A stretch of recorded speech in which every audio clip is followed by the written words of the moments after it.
All right. Hi. Sorry, I was. I let time get away from me. Kira Jalen, good morning. Good morning. Hello, hello, hello. How the heck are you both doing? How the heck are y'all? Hope everybody's having a good morning. Or afternoon or evening, whatever time it is, wherever you are. I've got to turn those off. Sage, guess what today is? It's 420. Yeah. I realized that last night. And I was like, I should do a thing for 420. And then I forgot and went to sleep. So I was like, oh, what if I did like a meme thing for 420?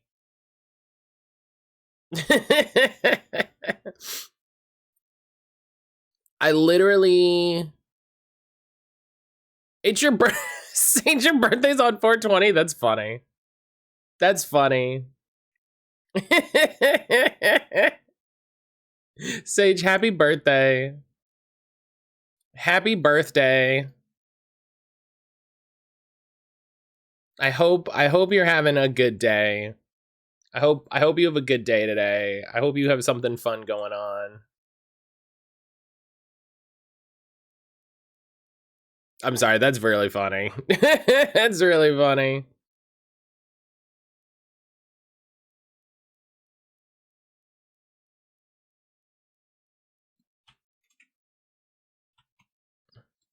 All right.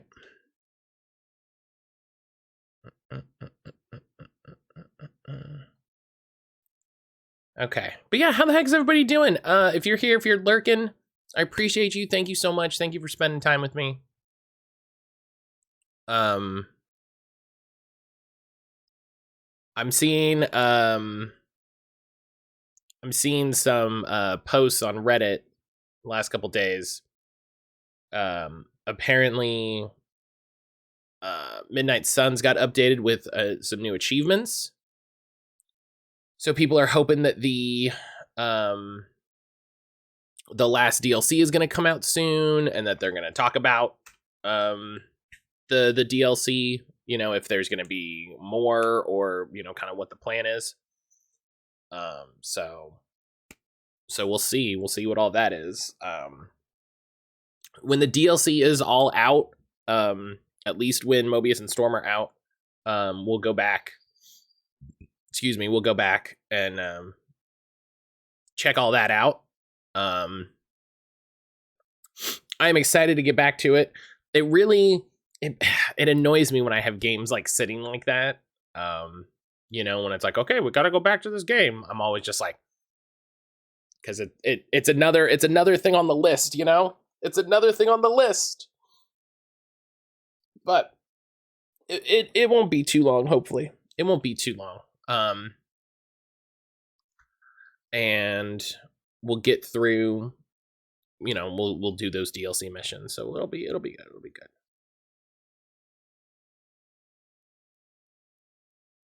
Yeah. Do you have anything planned, Sage? Do you have anything going on?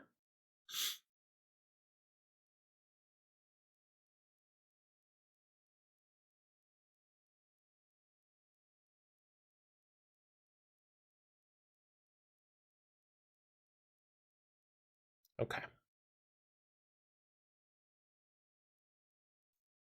Okay. Everything's looking good for stream, which is good. Got this. That's working. I need to sit down and do more work with my touch portal. It's just going to take a lot of effort, but it'll be good when it's done. It'll be good when it's done. Might go over dinner. The plan right now is to go home and sleep. That's a good plan. I like that plan. I like that plan. I'm into it. Oh, excuse me.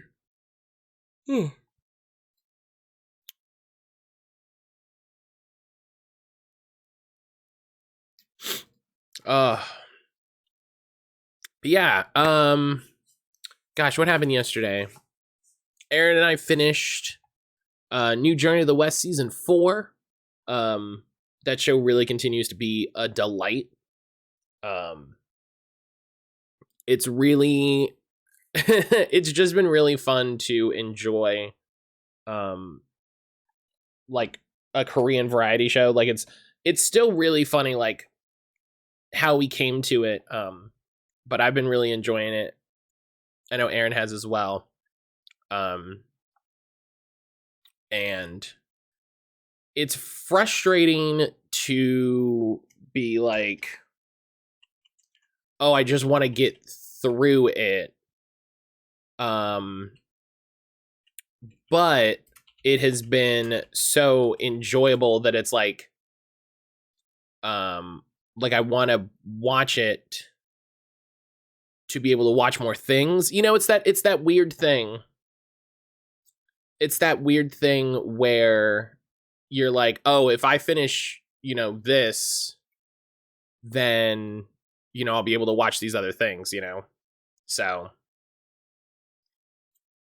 it's a weird like dichotomy.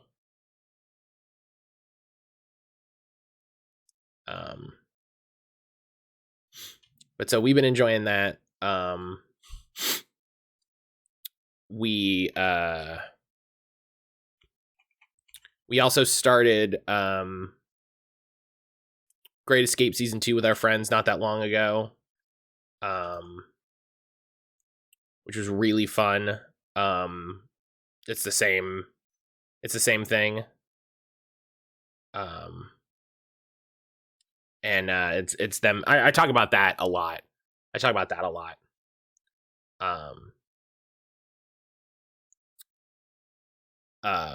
But we watch that with our friends on Thursdays, and that's been really fun because for season two, they stepped it up. They stepped up in a wild way. It has been so much bigger than season 1 was. Season 1, so it's a show that's like all escape rooms, right? Season 1 was like really good, you know, like not to knock season 1, but then like season 2 is like a whole other level of thing.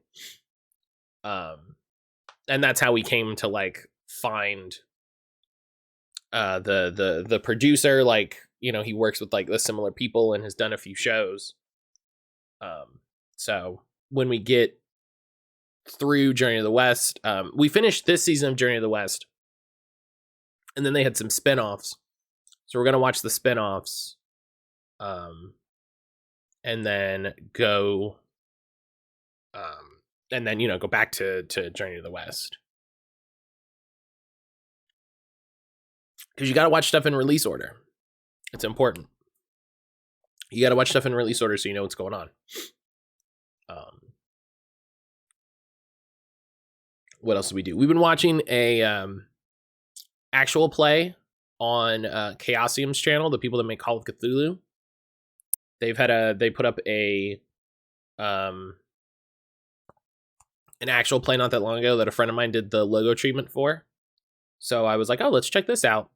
And it's been really fun. They have Mark Meir as the keeper. They have the voice of Commander Shepard as the keeper, which is really fun.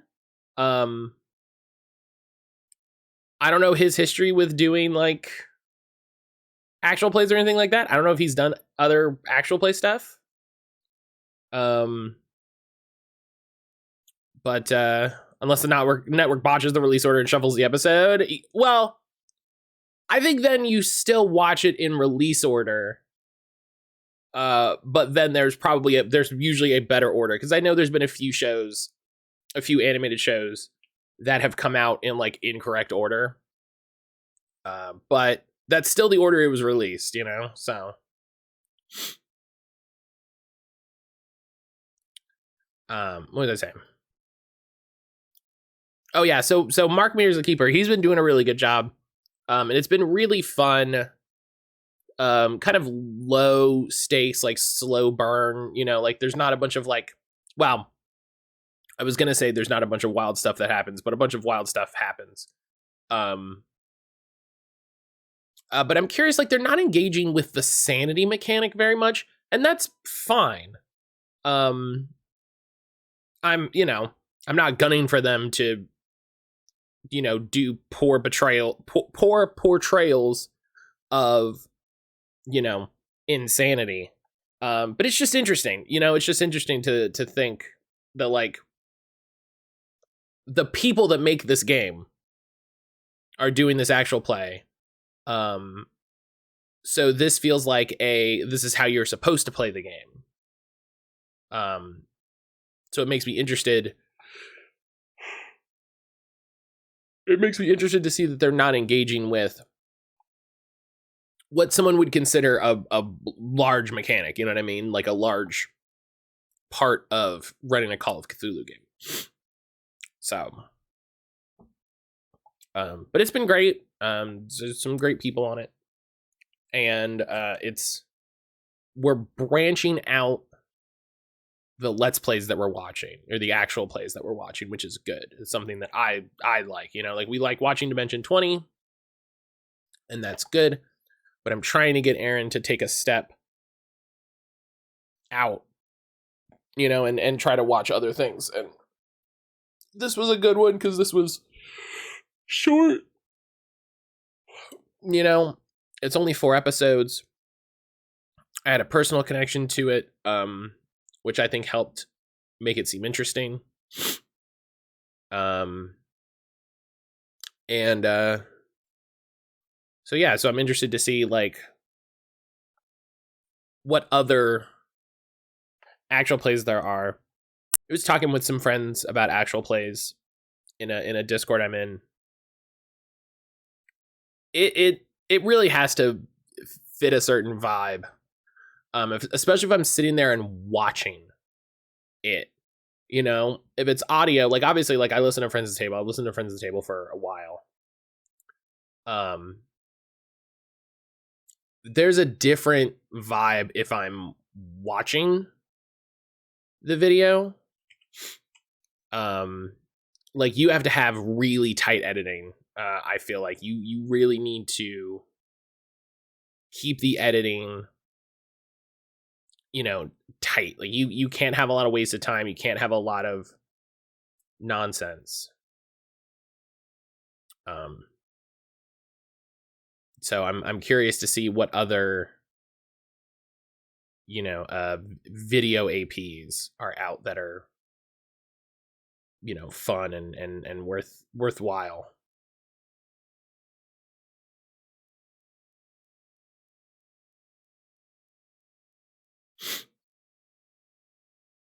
Okay. And Jalen, you're probably doing work stuff. But I'm excited to hear about your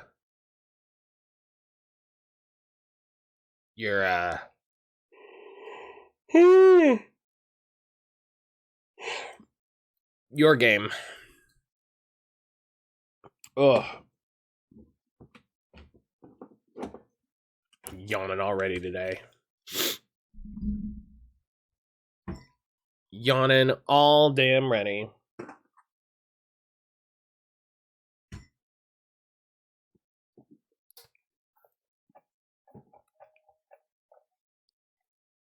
Oh, so in other news, Bungie put out a big patch for Destiny yesterday. It's a big mid-season update, and they've been talking about some things. And from what I have seen on the subreddit, parsed through people complaining about stuff on the subreddit. It seems like a number of things. People aren't happy with some of the nerfs. People aren't happy with some of the changes. Which I get. But apparently a number of things are broken straight up also. So that's fun. That's always fun. When it's like, oh, yeah, just like all of these, like, things based around mods, like generating ability energy or generating resources, like,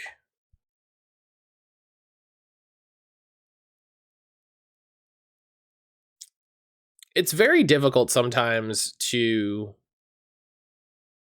be a fan of Destiny, because it feels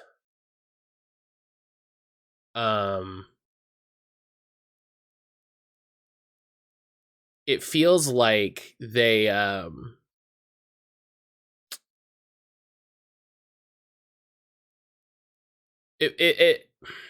want to phrase this properly.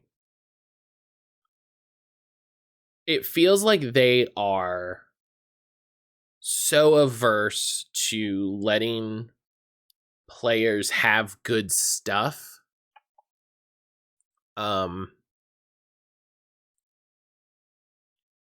And there are big changes that have happened in the last couple years that I feel like are positive changes. I feel like they were good changes for the player base, you know, like when they brought in weapon crafting. I feel like that was a really good change for the player base. When they brought in the new mod system, I feel like that was a really good change for the player base. But then they will do these things where it's a game that surprises me, that and Brian and Jalen and I have talked about this a bunch, where they'll be like, yeah, players are using their abilities too much, so we're gonna reduce the amount that you're able to use your abilities. And it's like, why? in this game where you are a zombie space wizard, players are casting their space magic too much, so we can't have that. And I'm like, you know, and I feel like it's the constant tug and pull of this game. Like,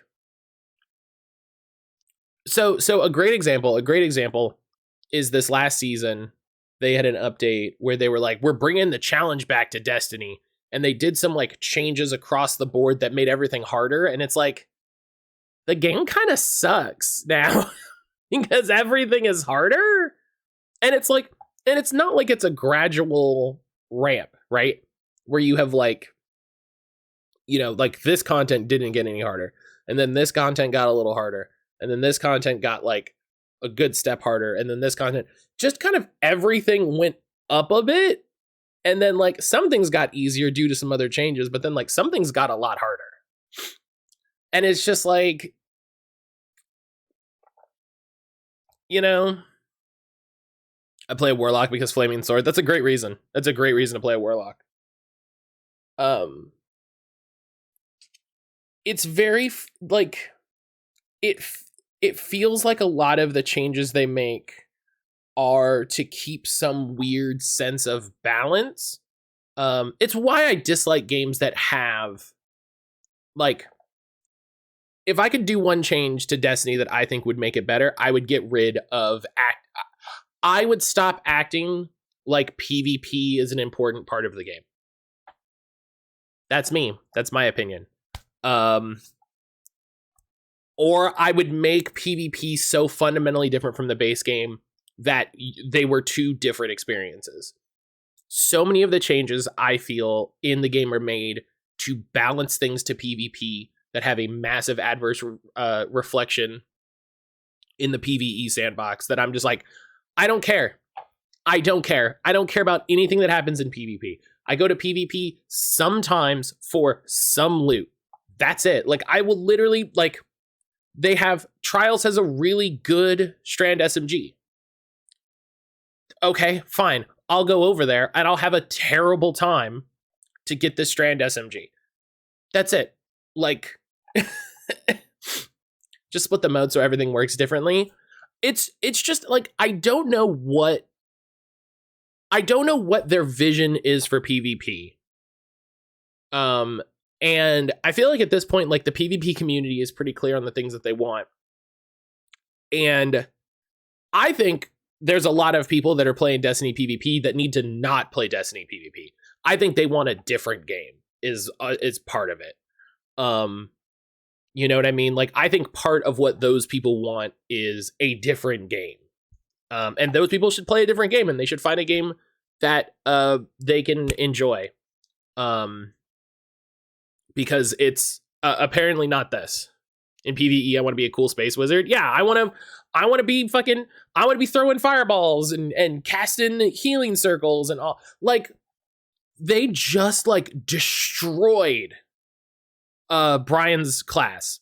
Brian plays a Titan. They just like destroyed Titan's like super and abilities because they're balancing it for PvP.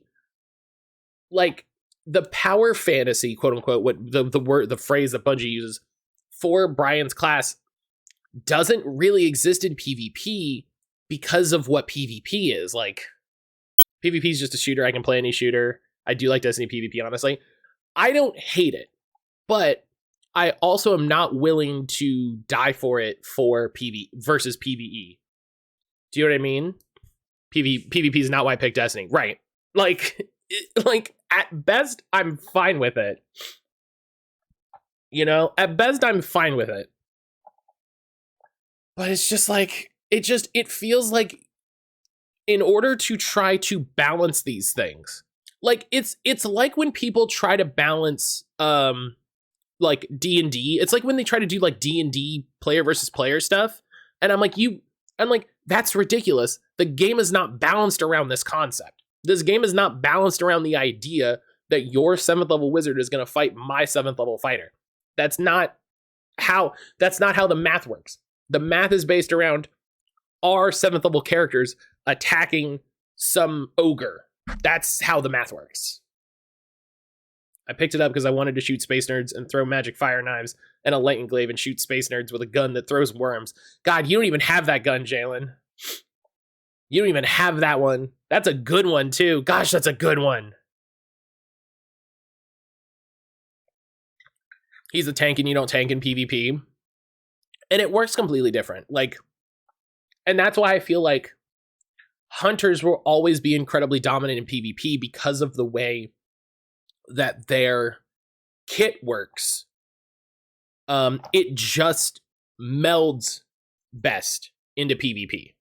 It just works the best. Oh, you were talking about Osteostrega? Oh, yeah, spoilers. There's another gun that shoots a worm. Let me tell you. We've talked about it. We should do that quest sometime. You'd enjoy it. It's a good quest. Hunters only in PvP.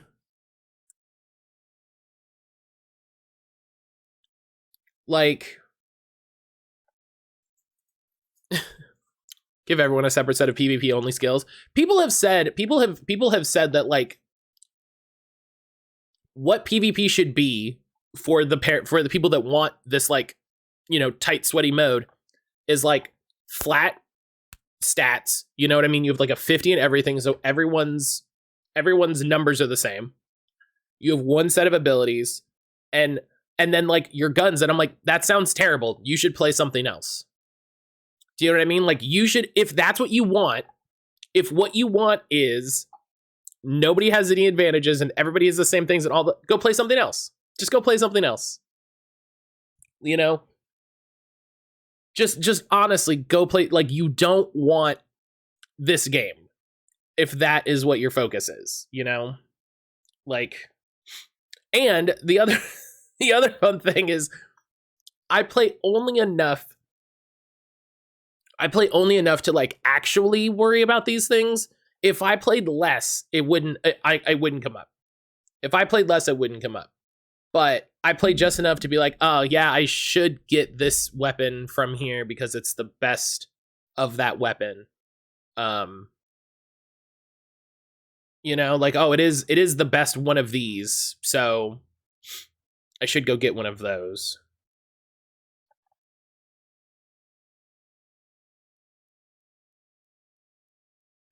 And they make the grind bad sometimes. They don't make the grind good. They don't make it feel good. You know, they don't make it feel fun or even like, you don't feel like you're making progress. So here's a great example. So in Destiny, there's weapon crafting, and to do weapon crafting, you have to get red box versions. I'm not going to explain what that means, but you have to get specific versions of the weapons to drop so that you can make pattern on the progress on the pattern. Right? And for most weapons, you have to get 5 of them. For some of them, it's 3, but for most of them, it's 5. So they made a change recently to an activity that has 3 weapons that cycle through, all of which are craftable and you can only get from this activity, right? And so they were like, yeah, so the first match every day that you do, you will get a red box version of that. And I'm like, that's great. What a great change. Like that really shortens the time of that. Like you have to do it. You know what I mean? Like you have to do it at most 9 times. And you can do it if you want. Like it's a fun activity. It's not bad. It's not like a waste of time. But there you go. Like your weapon progress will be done. The last 2 times I've done it, when I've seen the sniper rifle come around, hey Matt, what do you want a sniper rifle? You don't ever use a sniper rifle. I just want the crafted weapon. I just want the pattern progress done. Every time I've done it, it hasn't dropped a red box one, and I'm just like, fuck me, I guess. You know, like it sounds way more complicated than I remember. I mean, it's fairly new, and I don't think it's complicated. It's just it's like it's too many steps. You have to do it too many times, and it's only available in specific things. Red boxes are a year old. Yeah, they came in with Witch Queen. That was when weapon crafting like debuted.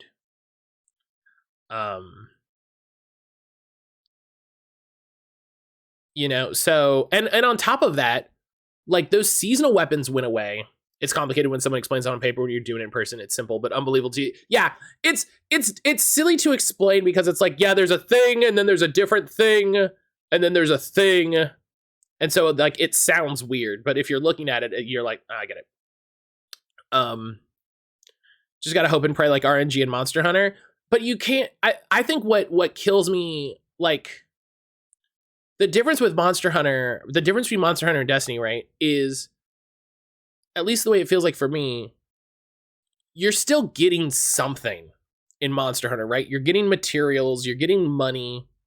You know, you have meta progress, you know, where you're trying to get decorations or talismans, and like you do something in Destiny and it'll take 20 minutes and then you just get not enough for what the game asks you to do for everything else. You know, it's just like you know, you get one drop and you're like, okay, I haven't played since before then. Oh, okay.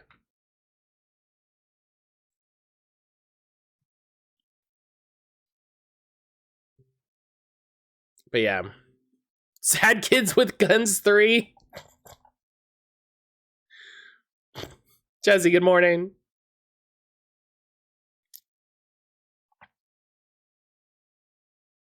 Jesse, hello.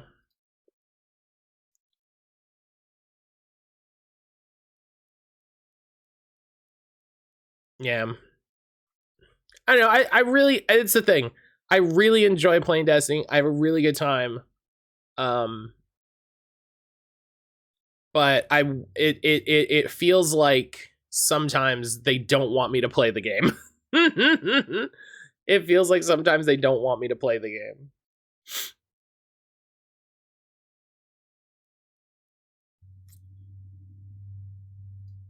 Jesse, how are you doing this morning? How was everything yesterday? Let's get started with the game here.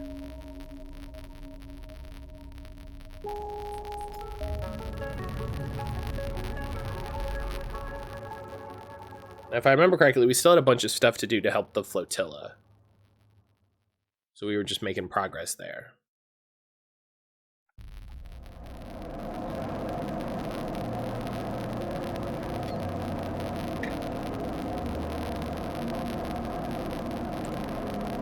Yesterday was rough. I've only got one edit today and Evil Dead Rise to look forward to tonight. Ooh. That's out. Hell yeah, I love that for you.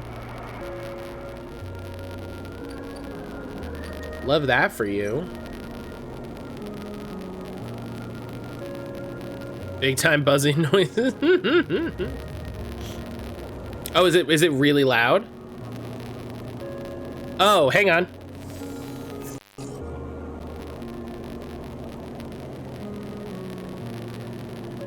Okay, how's that?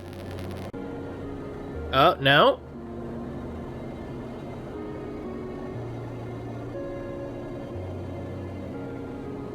Okay, it went away from me listening to stream.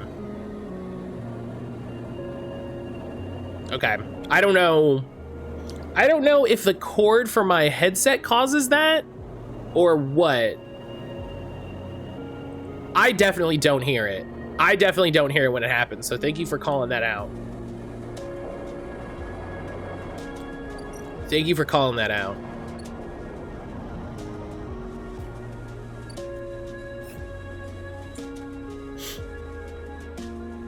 Yeah, I should probably try to get like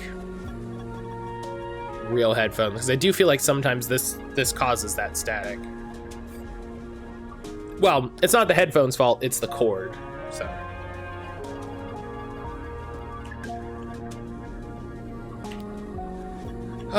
okay, so we had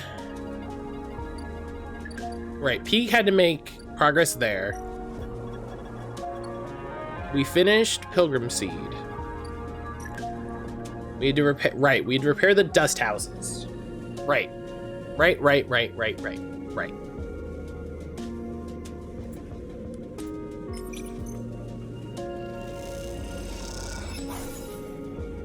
Okay.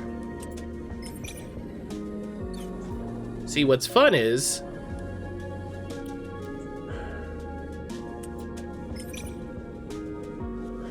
it feels less. Yeah. Nailed it. I'm the best.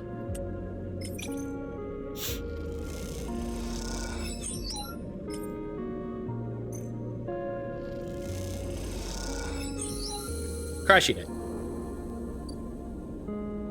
And then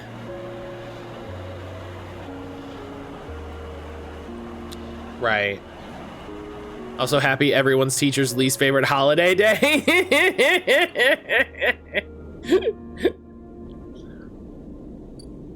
Oh man, yeah, I'm sure everyone who has to deal with children is like, I hate 420.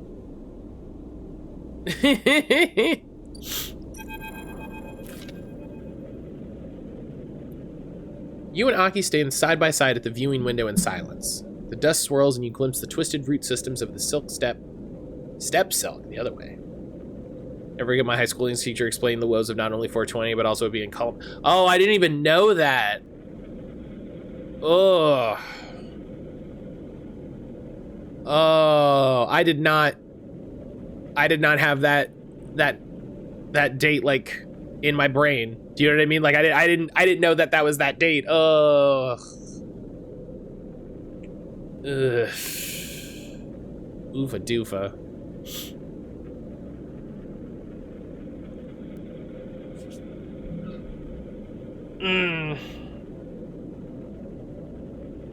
I kind of hate it. Yeah, that makes sense. Sean's also Hitler's birthday. Well, sadly, I mean, that's got to be a day. Only know portions of my brain are dedicated to terrible things, but yeah. Rough day for yeah, true. Just call out that day. You're like, not today. Not today.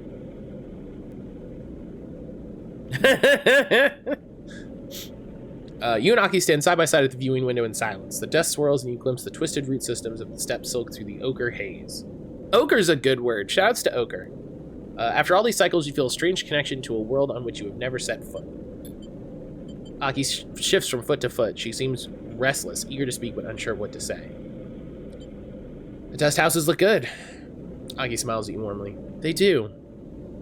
She pauses and turns back to the window. What is the value of all this? She asks suddenly. of preserving a world we've left behind.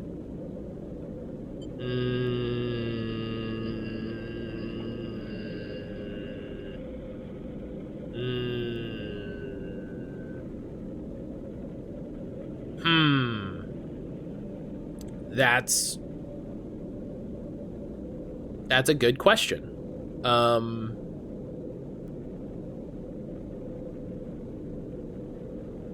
I don't think it's conservation. That doesn't seem right to me. Using Zach's emote for that feels really appropriate, Jalen.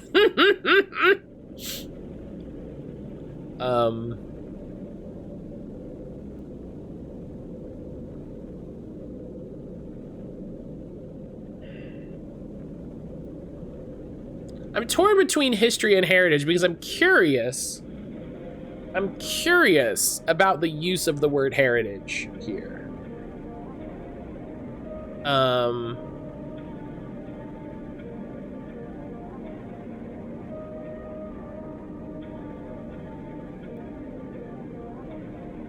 You know?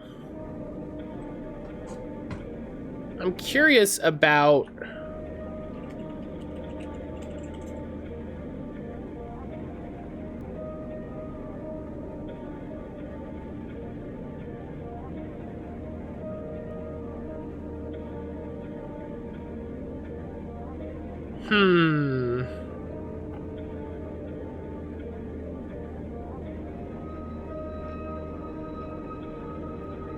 Yeah, I'm gonna go with that. Aki is silent for a moment.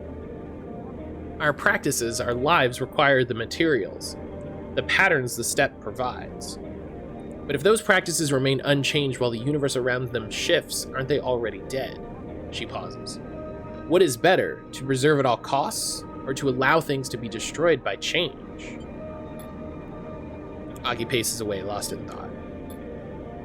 I'm grateful for you, for helping protect the dust houses, for ensuring their slide into decay is delayed, even averted. But now I find myself in an impasse. The stability of the dust houses changes things. It makes me aware of how blinkered we've been. What is that word? Blinkered? Wearing blinders, having or showing a limited outlook. I don't think I've ever heard that word before. Aki stops to look at you, her posture somehow different. If the ecosystems of steppe, if its people, cannot grow to meet the future, why preserve it? She frowns. Are we just slaves to the preservation of what came before?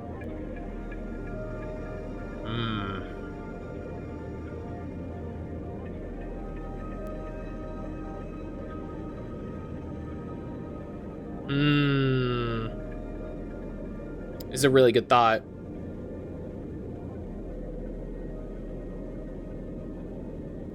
Like, what value is there hanging on to the past if it doesn't reflect your current state?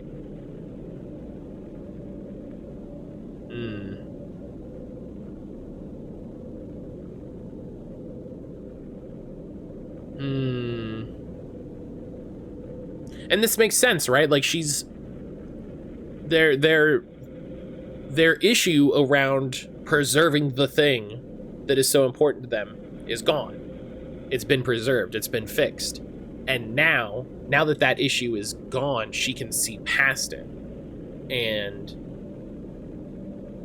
sees that, especially when you have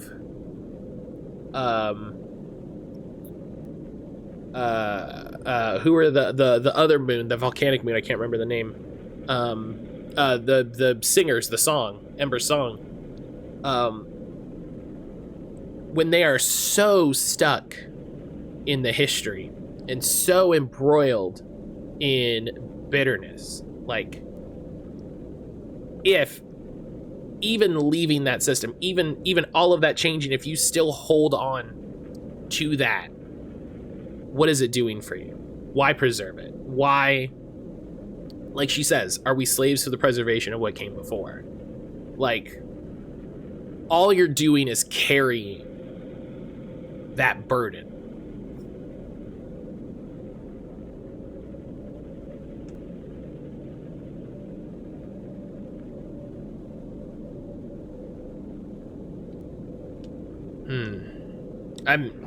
You can change. I think the use of the word inheritors isn't. This is when I would love to be able to like move back and forth a little bit in the decision in the dialogue trees. Because I don't think inheritors changes what she's saying. You know what I mean? You're inheritors of what? A system that doesn't suit you, that doesn't that doesn't help you succeed? What good is it then? Looks very plainly at everything happening today. Yeah, you can change. Aki comes close, holds your hands in hers. We must change. We must change to live. She smiles. I've seen that in you. The steppe, these people, this ship should serve more than heritage, than history. They should serve the future. She takes a breath. There are those in the flotilla that need clothes, that need food, that can benefit from the gift of the steppe's ecosystem. I want you to invite them. Can you do that for me? Of course. I know that Soul sent you, she smiles. You can tell him Aki, captain of the wind's long shadow, invites all of the people to come. What? Like, I'm surprised she's the captain. Of course she's the captain. If you completely forget you'll never advance, you just keep looping. Exactly. I suppose the question is, are we throwing out the tradition wholesale or adapting it? Right. Well, and that's the thing. And that's what I think she's wrestling with. Right? That's what I think she's wrestling with is, you know, I think she said, I can scroll up here.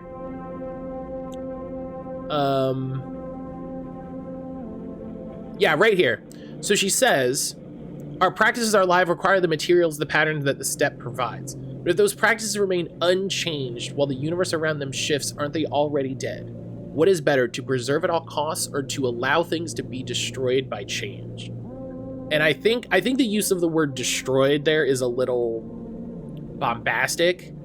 Do we throw away everything for progress, or do we look on it so that it influences our next steps? Yeah, and I think what she's trying, I think what she wants to do is the second one, right? I think what she wants to do is the second one. I think what she wants to do is say, here is our tradition, here is our heritage, here are the cultures and rituals and you know, things that we have done as people from the steppe, and we are no longer on the steppe, right? Like, we don't live there anymore, and we need to grow and change and move from this place that we are to, we need to adapt, right?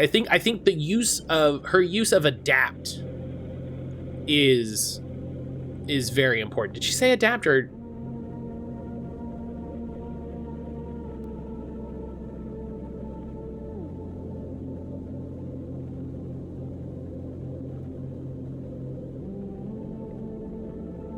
she didn't say adapt? I thought she said adapt.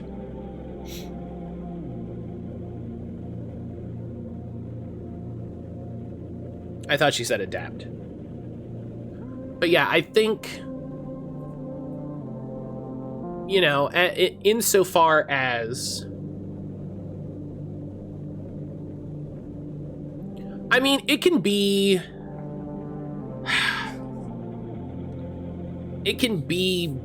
both, depending on the changes that requires it, right? It can be both. You can say, this thing no longer works. This thing no longer provides what it used to. It no longer provides what we need, and we will get rid of it. You know, we will remove it. Or you can say, this doesn't fit with our current reality. You know, this does not reflect who we are, where we are,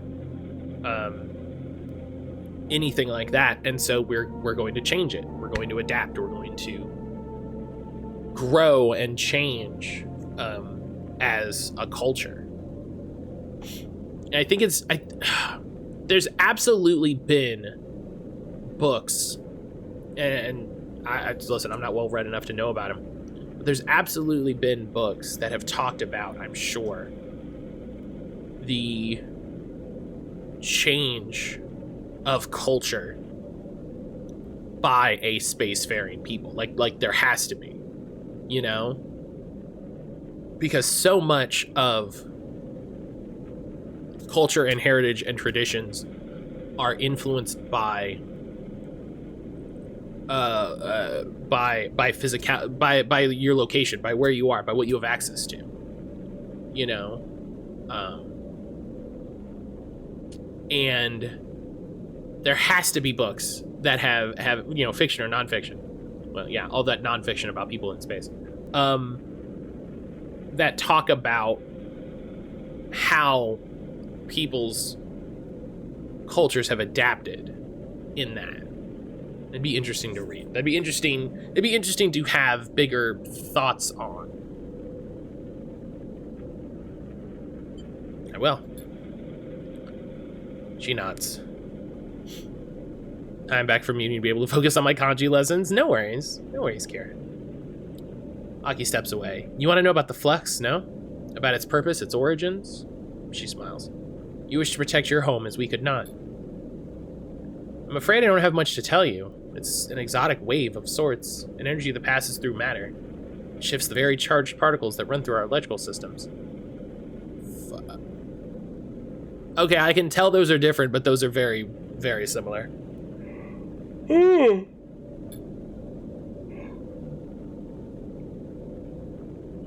It is possible to shield against it, as you would radiation, as we've done with the dust houses, but only while it is weak.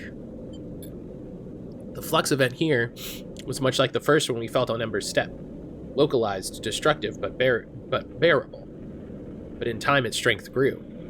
I don't know if it'll be the same here, but they're Gyo Cow and Go Noon, respectively. That's... Listen, I'm not going to say that's silly, because, like, I'm not here to talk shit about other... Like, I don't mean to talk shit about other people's language, but, like, that's silly.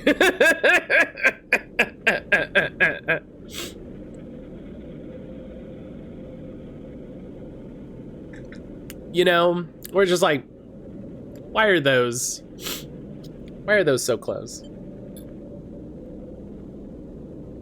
It's coming from the center of the star, from the close orbit of Helion's star, the center of the system, from the close orbit of Helion's star, H1. That's all we could uncover.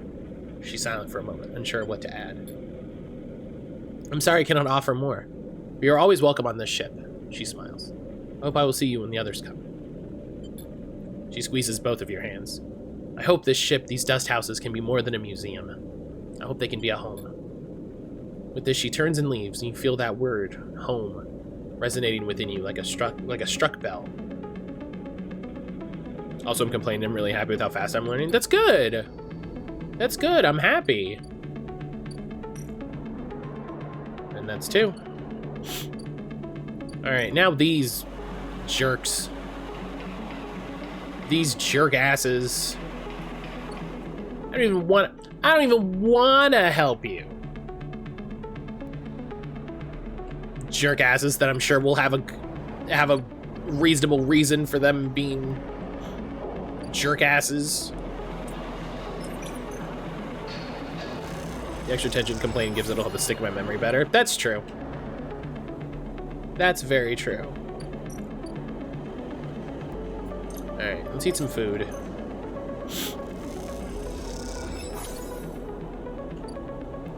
Alright.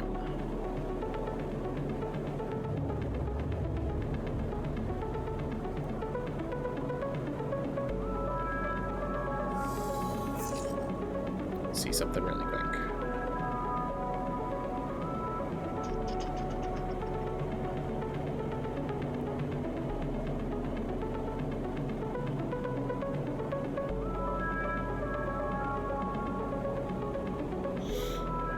Excuse me.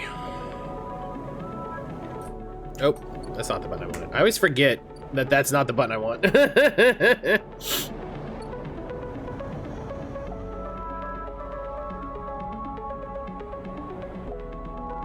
Okay.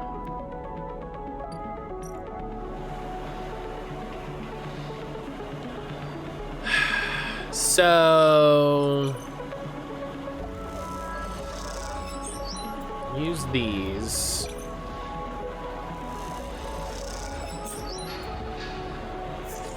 Okay.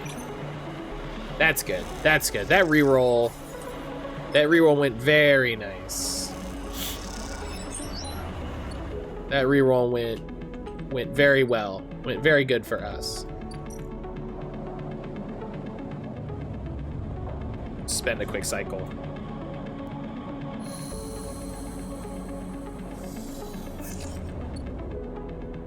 Good dice. Good dice. Good dice when I need them. How's the, in related news, how's the...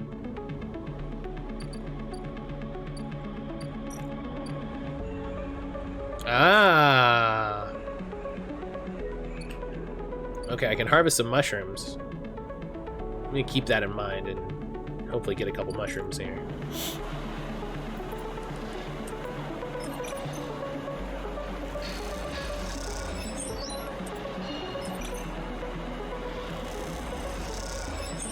Okay. Fine, I'll use a 5. Sleeper! Peter calls to you as you come across the axis. He's standing by the same railing as you saw him at last time and beckons you over. I've been hearing things. He gives you a sidelong look.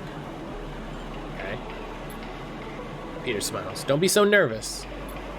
Rubs his hand together nervously. You wait for him to speak. You know, on song, I was a teacher. Glances at you, anticipating a response. Really? Peter sighs. Don't sound so surprised. You should get that checked out.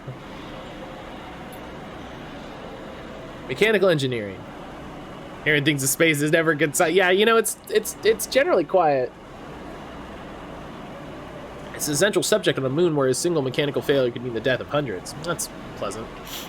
It was the ground, the heat, the atmosphere, the radiation. All of it is hostile to us. My students knew that. Their work, their training was respected.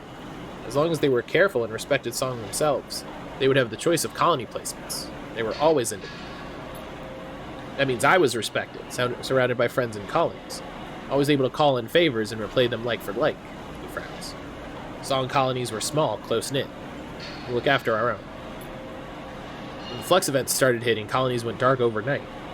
We all knew what those kind of failures meant. Like always, we lost more people than any of the other moons. He balls his hands in tight fists. Not a single one of my students left Song. Our future was cut off just like that. My future. He flexes his hands. What am I out here? What use am I? Song is a fading memory, and the systems we built there are useless outside its orbit. How am I supposed to move on from here? He looks at you, eyes steely gray and glinting.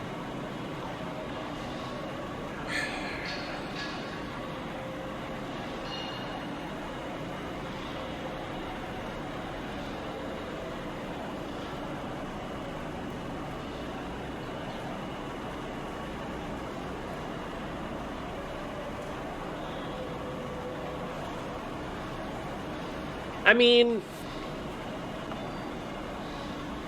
is that knowledge still not useful? Is that not, like, the same shit?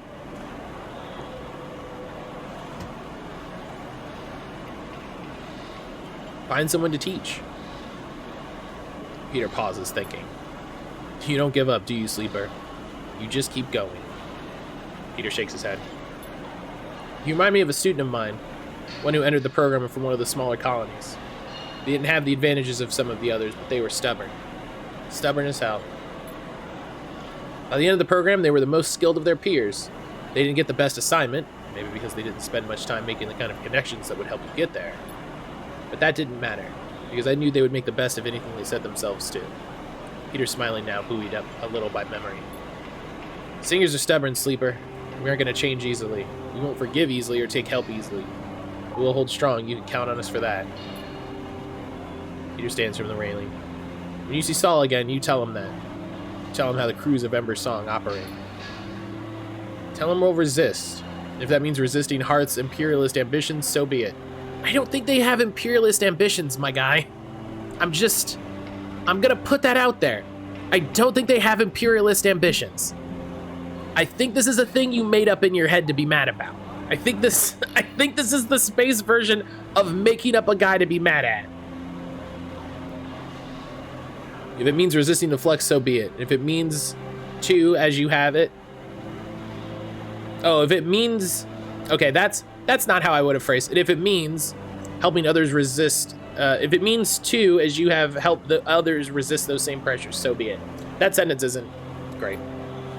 Peter smiles. And then tell him to leave us alone. He turns his step lighter and heads off towards the center of the Axis hub. Okay, you know, that doesn't feel like a win. But the game wants to call it a win, so we'll... Sure. When you arrive at the bridge of the Pilgrim Seed, Sol is waiting for you. You wouldn't believe the messages have come in the past few cycles, Sleeper. He smiles. The ship from Steppe has sent a goodwill gesture. A whole cache of supplies from their own farms. He smiles. I'm not sure how we'll use them, but the gesture is a welcome one. Song, meanwhile, is apparently accepting supplies again, although a little reticently, if I may say so. Sol smiles. I don't expect them to change anytime soon, it should be said. And I'm wondering, Sleepers, what part you had in all this? Sol eyes you, waiting for an answer. I helped where I could. I've come to expect that of you, Sleeper. He smiles. You look at Sol, his eyes bright and eager, and wonder what he sees in you. Are you a tool to be used, or an ally? It can be hard to tell. I want to show you something. Sol squeezes your shoulder, turning you to face the lift. He leads you along the axis of the ship, towards the engines, the clanking of his suit accompanied by the constant hammering and welding that fills the echoey bulkheads of the Pilgrim Seed at all hours. With the cordon lifted and shuttles able to go out to salvage scrap and barter for supplies, the ship has become a place of transformation, moving towards some state yet to be revealed to you. You look at Sol. What is his plan here? What's he preparing the Pilgrim Seed for? Or are his sharp eyes simply focused on making it through the next cycle? Suddenly, Sol stops in front of a huge bulkhead door, like the seal on the front of a dry dock hangar. He signals to someone in a cabin high up attached to the wall, and they begin the process of opening. The Pilgrim Seed was built as a short-range freight carrier, you know. The ember warning lights on the bulkhead doors send spinning shadows across Sol's face. We built it to ship the entire harvest from thousands of farms to the silos that pass around. When we realized we'd need to leave, it was the biggest ship we could muster. Sol raps on a metal plate. Somehow she's carried us all the way out here. We? Farmers mostly from outside the city and the edges. He flexes his shoulder beneath the suit. We saw it coming first, I guess. Knew it was time. Others didn't want to believe. I was a farmer, had a whole load of land and people to run it. When my people helped convert this place for the long trip. He looks at his feet. Others led, organized the evacuation, and debated the plan. What happened? Not one of those folks made it. Sol rubs his forehead. We were out in the black a long time before we got here, Sleeper. Things happen. The upshot is I was chosen to take over. I guess my crew trusted me, and I knew the ship. I argued, reminded them that I'm no leader, and that I'm sick, but, well, when service chooses you. A loud klaxon sounds indicating the bulkhead doors are ready to open. They groan as they slide back, the metal squeals echoing through the vast ship, bouncing off its hard-plated walls. At first, all you see is darkness, then the lights go on, in huge strips that stretch back and back as far as you can see. The space in front of you, a vast bay, bigger than any you've ever seen, is empty. When we left Hearth, we didn't have the time or resources to convert the entire ship. Sol begins leading you into the massive space. So much of the freight space we sealed away, shut down. But now we have time. We have resources.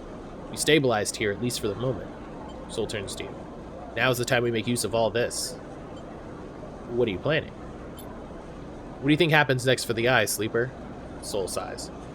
The flux has already hit one part of the station. From what I know, it'll hit again. On Hearth, we lost everything.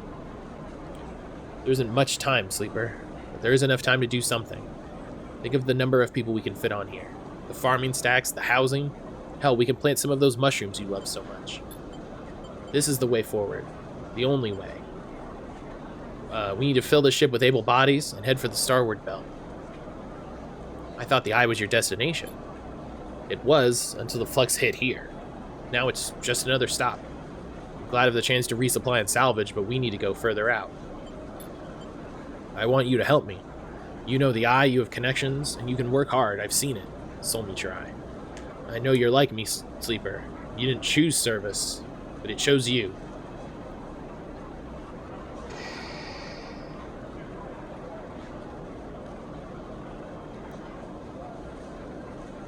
There's a part of me that knows he's right.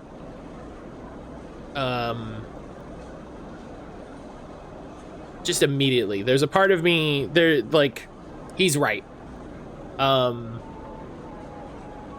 You know, they're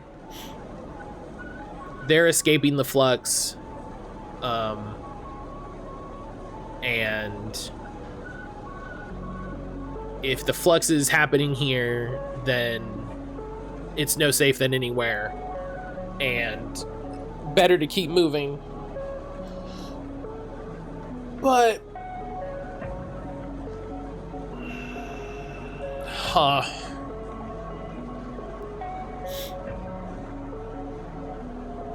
what's the flux? So we don't know 100%. It's essentially like an EMP wave. And we don't know the cause, and we don't really know what it does other than it shuts down electrical systems. Which, you know, for obvious reasons, when you live on a spaceship and the entire thing is a giant electrical system,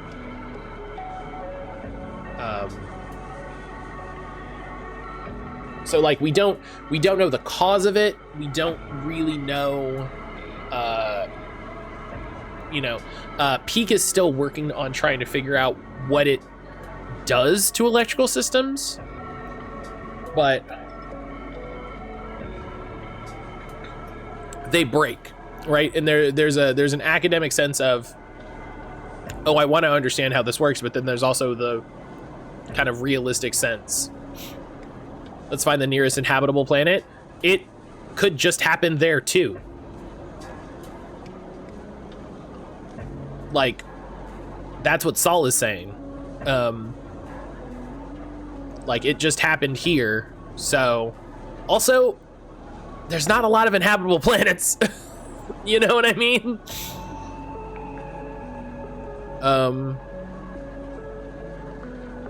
There's not a lot of inhabitable planets. The problem with space.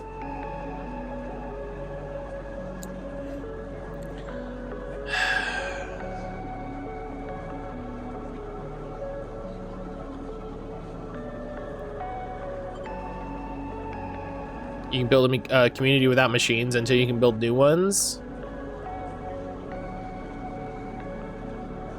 You can build a community without machines. Okay.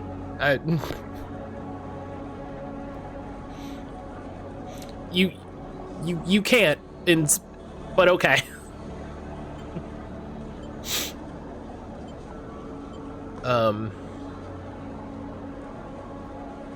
Yeah, I don't know.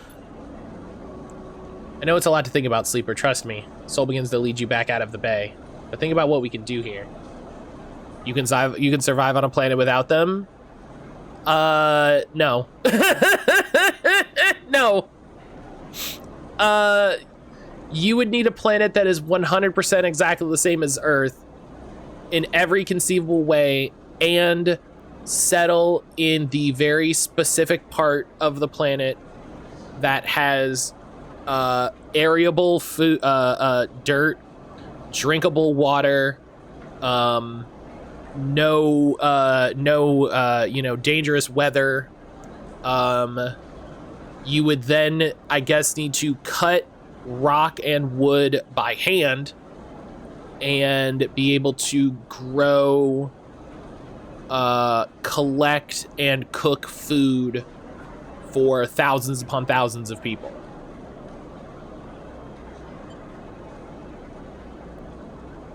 So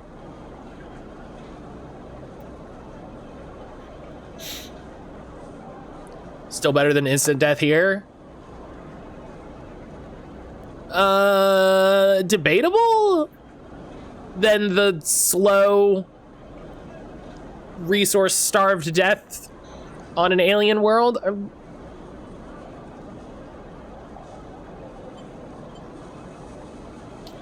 be fair to Sage, in context of people already living in space stations on the edge of the known solar civilizations, another planet is not completely out of bounds. I actually don't think there's any habitable planet anywhere near here, and that's they are coming. The place that they are coming from is explicitly the closest habitable planet. And even then, it took, as they've said, extensible terraforming. Like, what he's saying is, his plan is what Sage is saying, is go to a habitable planet. That is what Sage is saying. Or that is what Sol is saying.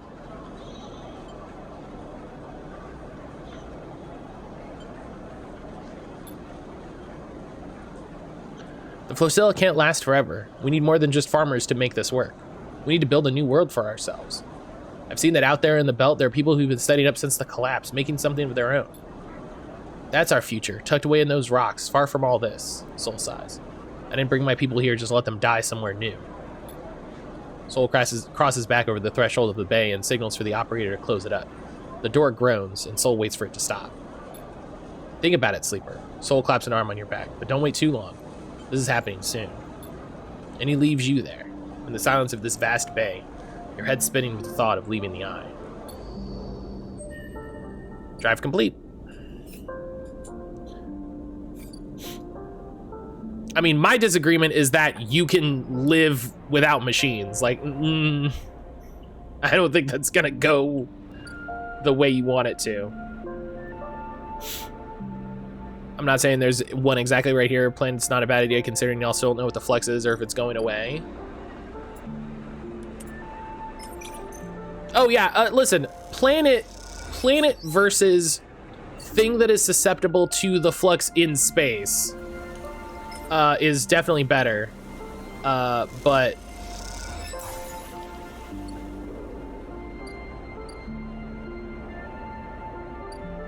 you can. Here's the problem. Here's the problem. Or here's my problem with the sentence, you can live without machines. They don't have not machines. Do you know what I mean?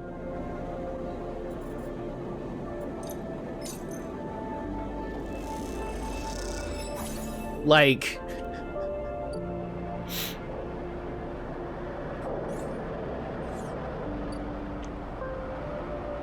it would absolutely suck to live like that. Planet may not be manageable without machines. It's definitely not impossible.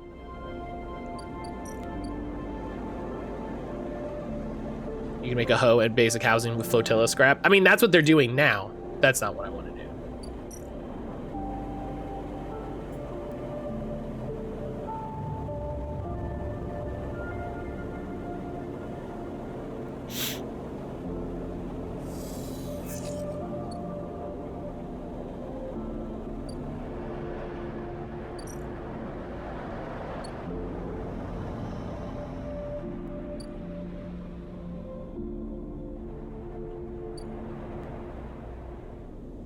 Okay, so we have another cycle here.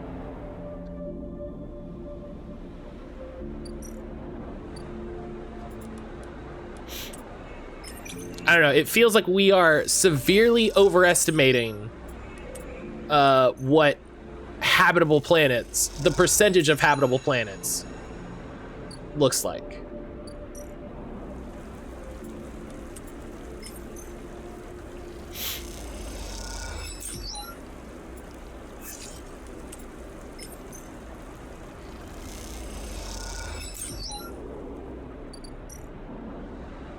Because if there was a habitable planet nearby, people would be living there.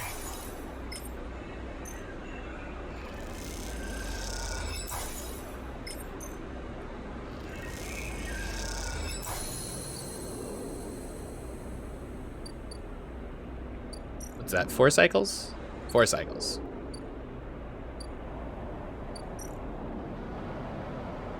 Oh, there's a, right, there's a, I should eat.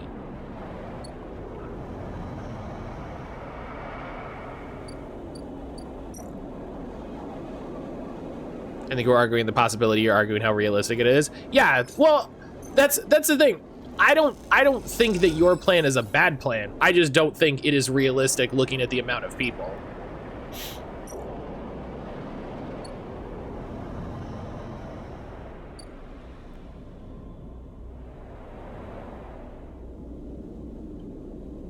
Okay. Like I'm not saying no, stay on the eye, that's the better plan. Like no, that's also not a good plan. Like that's actively a bad plan. That's actively, you're just dealing with it. If the flux is something that can't be stopped, damn, we all need to get off space. Yeah, 100%. Yeah, no, the correct answer is leave.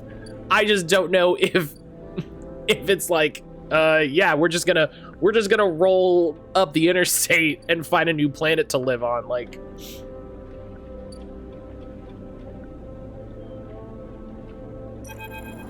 all right. Some of you may die. That's a chance I'm willing to take. Have you ever heard of can channels, Sleeper?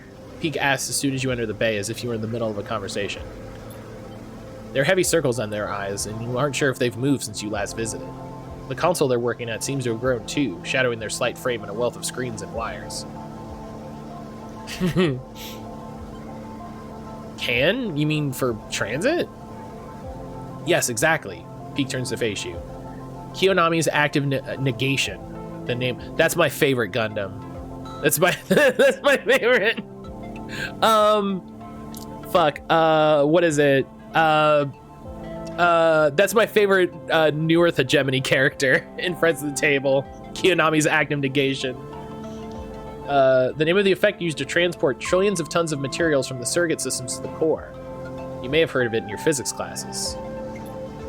At XPR, they hammered the principles into us as kids. KAN. Peak recites the definition as if in a classroom. A process of collapsing spatial causality along the Euclidean distance between 2 points by negating mass simultaneously at both ends of a geodesic curve. What the fuck? Active negation system activated. It's not like we just shook everybody back to Earth. This is post-cyberpunk future. You know, it's either polluted or radiated full or all of the above, and thus it's no room. What a great sentence. A process of collapsing spatial causality along the Euclidean distance between 2 points by negating mass simultaneously at both ends of a geodesic curve. It makes me wonder if we're still in the Sol system. I don't think it clarifies. I don't think we are. I don't think we're still in Sol.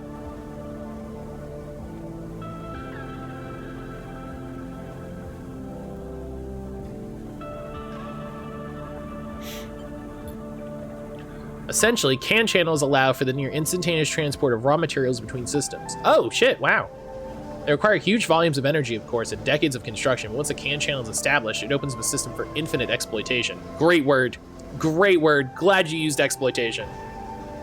Glad you used exploitation. Perfect use. Perfect use, no notes. The backbone of surrogacy is what XPR called them. Peak shakes their head. You might not be able to send anything more complex than a rock through them. Complex machines and people are, shall we say, reconfigured by the process.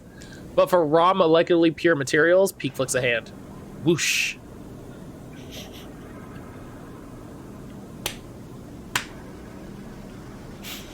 Do you ever read something or watch something and they use a word and you're just like, that word's great.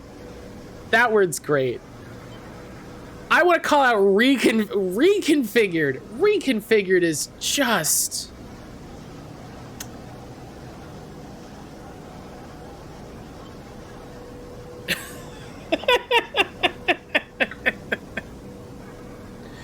100% chance of transporter disaster. Yeah, what 100% of people had problems.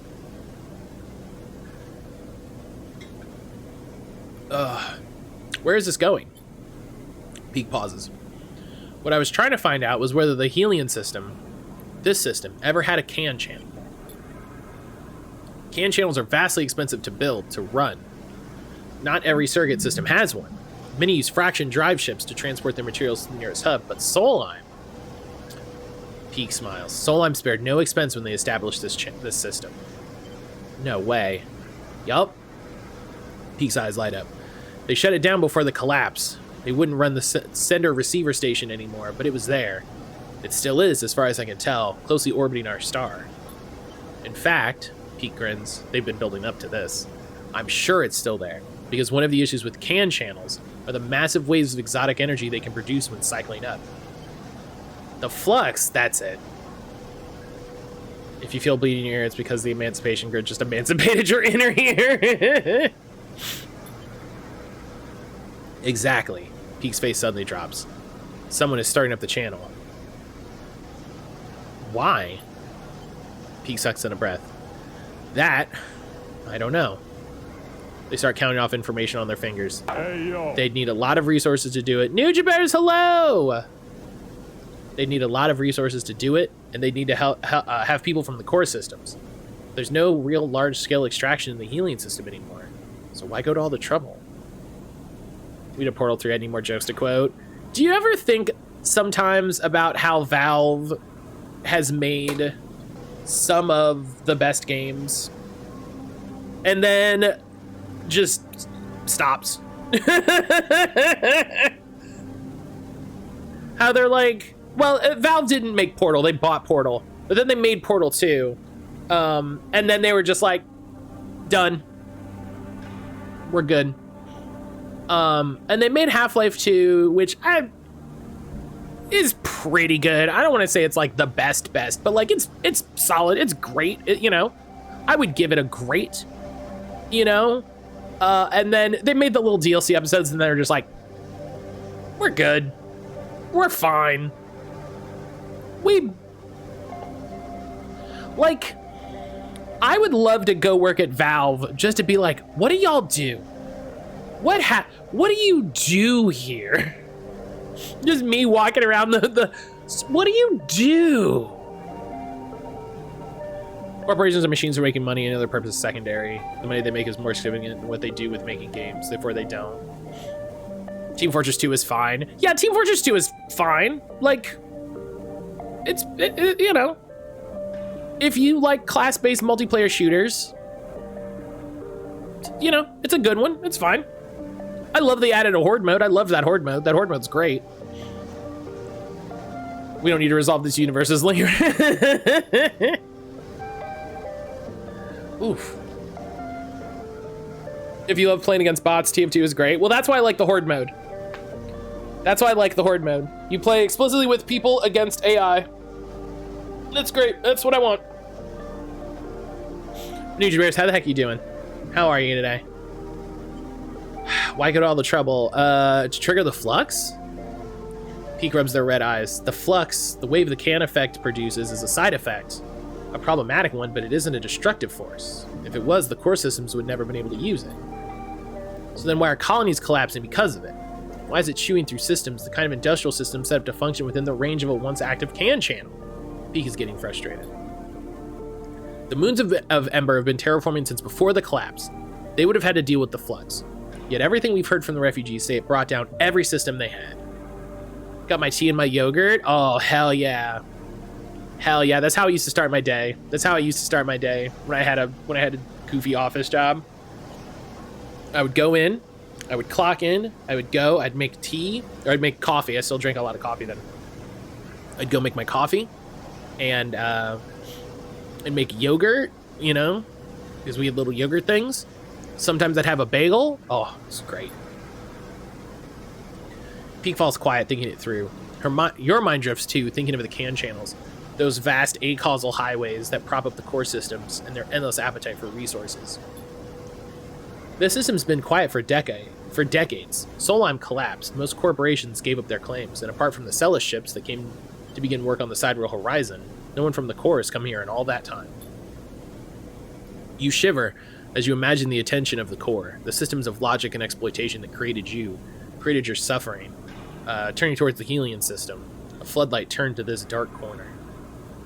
Before you talk to Valve employees, you talk to your ogre to get the energy needed to say what it is that you do. What is it you say you do here? A shrill bleep catches both of your attention, and Peak rushes to a screen, one showing a crude map of the station. On it, individual markers begin to flare up with insistent chirps. Peak looks puzzled for a moment, and then their face drops. No, no, no. They lean in close. This doesn't make any sense. What's happening? The flux nodes are appearing elsewhere on the station. Peak pulls at their hair. I set the system to alert me to other flux nodes near the epicenter of the flux event, but these are everywhere. The hub, the low end, the shipyard. How can this happen? The only reason we saw flux nodes here is because it's the most rundown part of the station.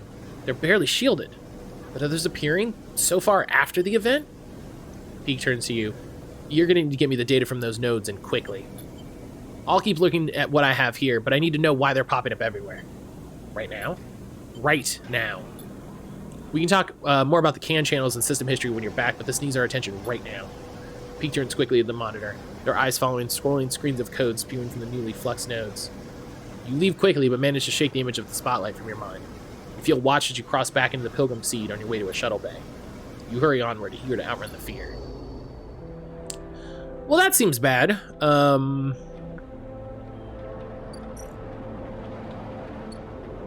This seems...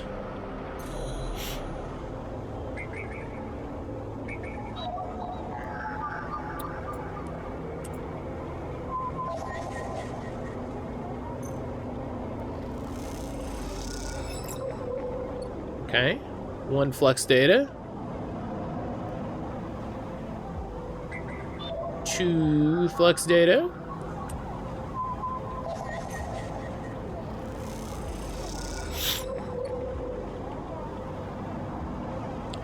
Who's this guy?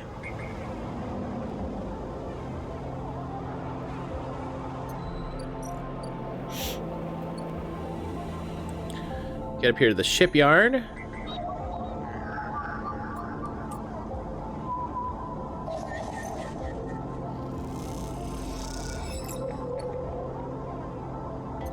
Oh, what?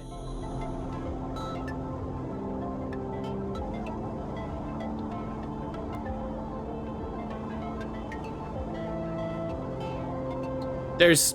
what?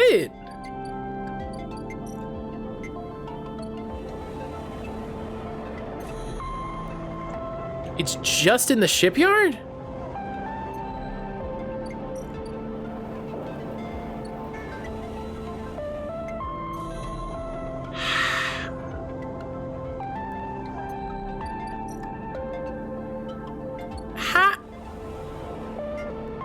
Okay. How?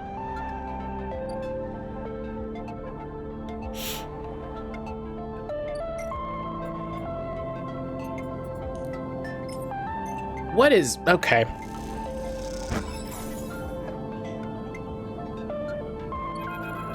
Okay. You watch as Peak works on the flux data, the nodes unfolding like flowers now, giving into Peak's increasingly sophisticated decoding protocols. Seeing data like this as an image on a screen, it's an almost unrecognizable representation to you. It's nothing like swimming among nodes and threads.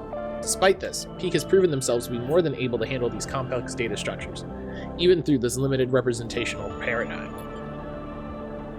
The bay door hisses, interrupting your flow of thoughts. You turn to see Eshe entering. Eshe! She looks up and meets your eye, but doesn't respond. Eshe stalks in the bay, head down. She looks tired and not into a mood to talk. How's the weapon hunt? Peak asks without turning from their screen. Oh, yeah, right! The missiles! Slow, unsuccessful, tedious. Eshe slams the bag down on a crate and hops up to sit on it. You still picking balls of yarn? With the sleeper's help, Peak smiles. They brought me some good stuff this cycle. Maybe they could help you find the weapons you're smuggling? It's clear that Eshe doesn't appreciate Peak's tone. Still looking? Mm-hmm. Eshe replies. And whoever took them better be making the most of their rapidly shortening lifespan right now. Eshe. Peek cuts in without looking away. We talked about this. This is my mistake, Peek, and I'll fix it how I want. Eshe folds her arms. I know one of the factions of the flotilla has taken them. I just need to find out. Peek holds up a hand. Shh. They lean towards the screen. Son of a... Yeah, oh no. They hid it in the wave of the wave. Peek is whispering to themselves. It's alive. They lean back in their chair. Eshe crosses over to look at the screen. Alive? Well, it's growing. It's processing. It's quietly working away in the dark. Look. You cross over the screen and stand beside Eshe. In it, you can see that Peek has all 4 nodes decoded, and the pattern of shadows from inside them sit on the screen like dark stains. Then you notice it. The movement. The thin threads cross from one stain to another. As you watch, you notice that the movement only ever happens in your peripheral vision, as if this thing, the shadow, knows it's being watched. This is how the other fluxed nodes appeared. Peek rubs their eyes. They weren't fluxed by the wave, they were corrupted after the fact. This thing, the shadow that entered in the wake of the wave, it corrupted them.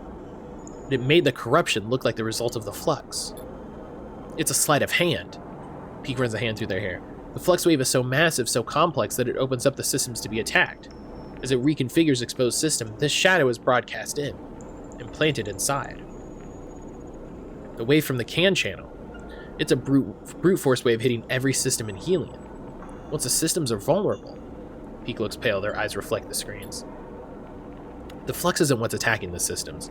It's the siege weapon, a Trojan horse. Then this thing takes over. Peek sits back in the chair. Good to know that the Trojan horse analogy survives all the way to space. And it's already on the eye.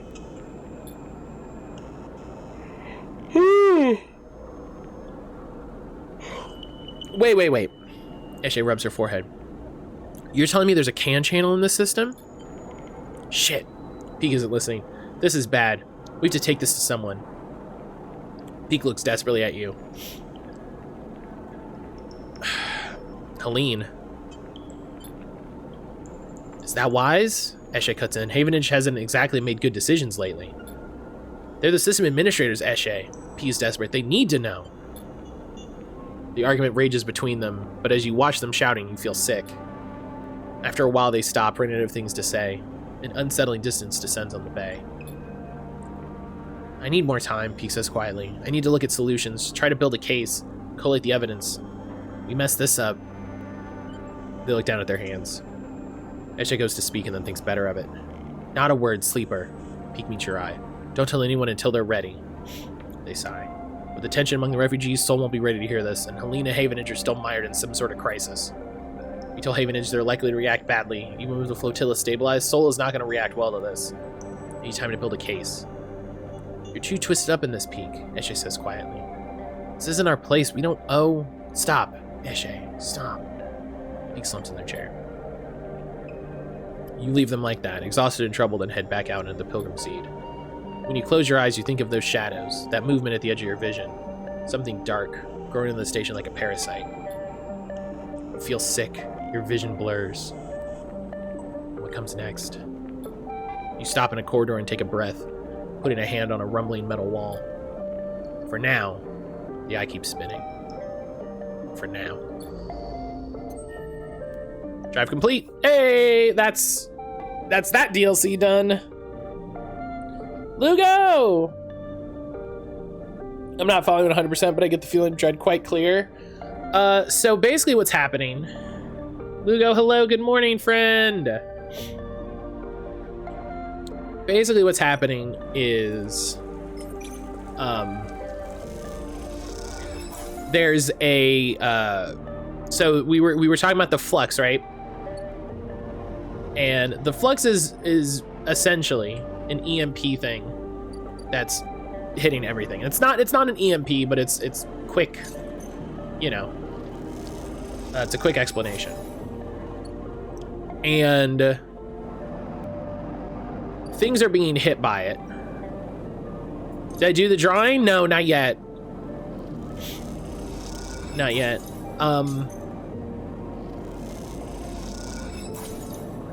things are being hit by it, and they thought that it was destroying the systems. What's actually happening is there is a virus that is hiding in that wave.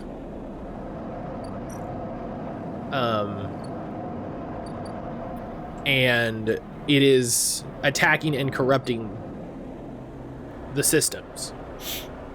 Virus called Mega Man. Mega Man! Alright.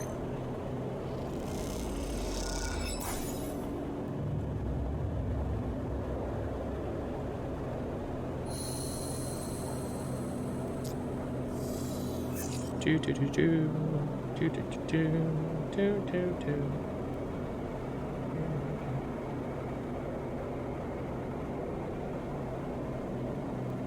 Do we need?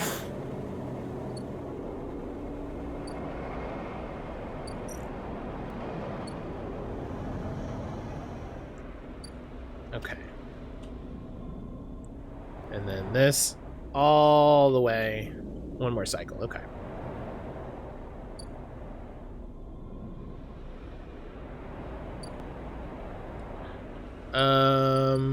Hey, listen, we can stay here. Use.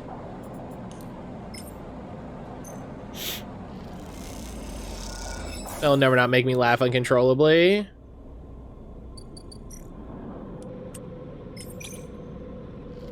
Let's use these two. Try to get some scraps. Well, I don't want to take energy damage, then take condition damage that I'll have to heal with the scrap that I get from the neutral outcome. So we'll, you know, sometimes you just gotta know. You gotta know when to not poke the bear.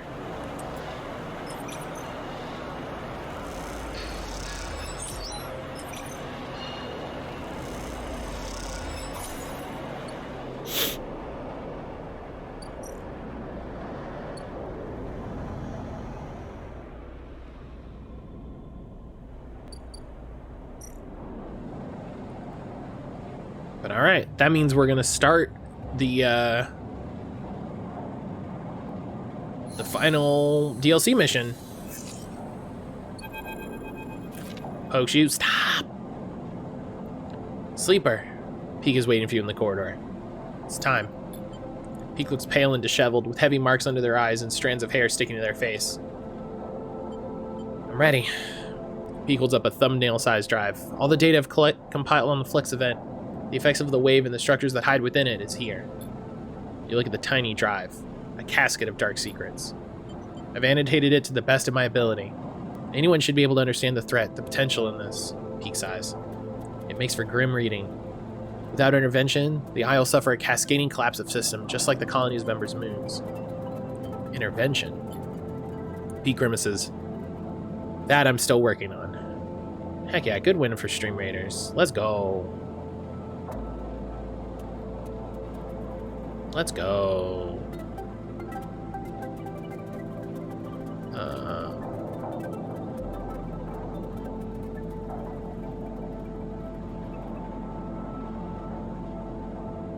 This map is full of nonsense.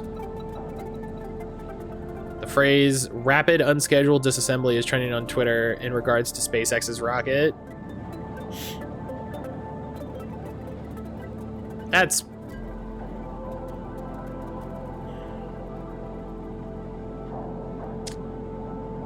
you know, in layman's terms, it blew up. Yeah. Like, one of those, like, come on, bud. Come on.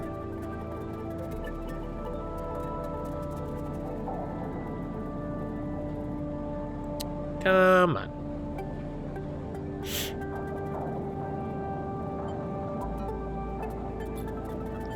Peak looks at the drive. This Shadow in the flux, this protocol is so hard to pin down. It adapts to any countermeasure I've tried to deploy. It's like trying to hold water in a cage. It slips straight through. There has to be a way. Pete closes their hand around the drive. We need help, Sleeper.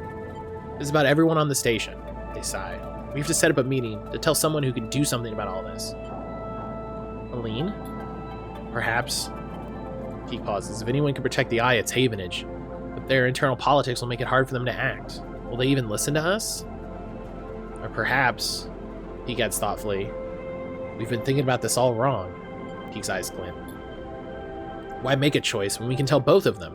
Why pick a side when the only side of this entire thing is the one we all need to take? Pete speaks as they think, their words barely keeping pace with their thoughts. We need to resist this together or we'll fail. We need everyone on board, Sleeper. Pete smiles. That's the only way. We send the data to both. I agree. Pete smiles. I'm glad you see it too. They look away. Another Flux event is coming. I'm sure of it, and I'm not sure we can survive without help. Peek opens their hand and holds the drive out for you to take. You need to do this, Sleeper. I can't. You know Sol, you know Helene. They trust you. To them, I'm just another spacer. You're part of this place. Hearing someone else say it hits you hard. You are a part of the Eye. Peek is right. Right now, that feels more than a weakness. It feels more like a weakness than a strength. I've set up a data relay at the cordon. It's neutral ground. Take the data and send it out to Havenage and the flotilla. Once they receive it, they'll come. We can be sure of it. You'll meet them there and take them through it all. No one can do a better job. They tuck a strand of hair behind their ear. Come with me. Peek pauses. I can't. It would only draw suspicion on you. Havenage want nothing to do with us, and Sol is paranoid at best. Excuse me. Peek tentatively puts a hand on your shoulder. Thank you, Sleeper. I know this is hard, but we have to move forward. We can't keep this to ourselves anymore. They step back, looking thin and pale in the station's the harsh station light. Come talk to me once it's done. And they slip away into the Eye. Okay, so I have 2 upgrade points.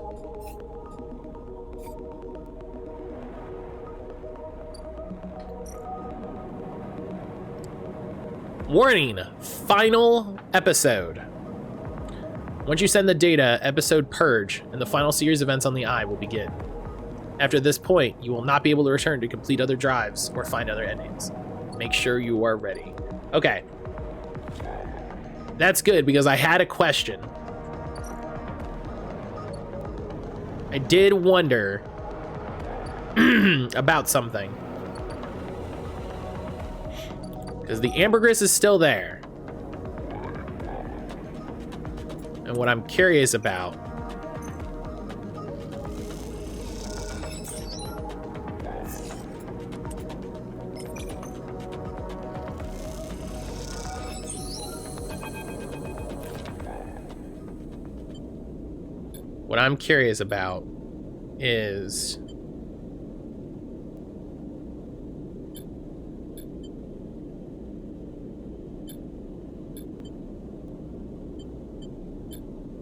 is there a way? Okay, you look back at Moritz. I'm staying. Moritz looked like he might pass out. Sleeper, are you sure? Are you doing this for me? The Bay needs me. He laughs. Couldn't leave me alone with the place in the end, huh? He laughs again. And Kita comes back across the bay, the final crate stowed. You staying then, Sleeper? That's right. She nods. Well, okay then. One last mouth to feed. She pauses. Look, Sleeper, I'm not going to go back over everything that happened, she sighs. I'm trying to put that behind me, but hope you find what you're looking for here. She smiles and kicks off, gliding to the ambergris and the starboard belt beyond. You both watch in silence as Amber's drives fire up. I guess this is our place now, says Morris, the weight of everything suddenly hitting him. Your place. He smiles. Okay, but I'll need some help from time to time. You both stay for a while to watch Amber and Bliss and Ankita leave. And then Moritz goes to the racks to finally implement a new organizational system. And you head out, promising to be back to check on things soon. As you got around the soft curve of the hub, you catch glimpses of the distant stars flickering through the windows. They're beautiful, it's true, but by now you think of them as a distraction. In your time on the Eye, you've realized there's nothing out there waiting for you. No fresh starts, no bright futures. Just a whole load of problems you haven't found yet. No, your place is here, among the people you know, and the problems you know. You wish Ankita and Bliss the best of luck out in the belt, but as you do, you focus on the Eye, on the vast spinning rim that rotates around its hub, on its buildings and flashing lights, on its people and places. This is your home, and for now, it contains all the futures you need. Hey! Achievement unlocked, the fixed stars. I was like, I wonder if there's another ending with the ambergris where we stay. Yep, that makes sense.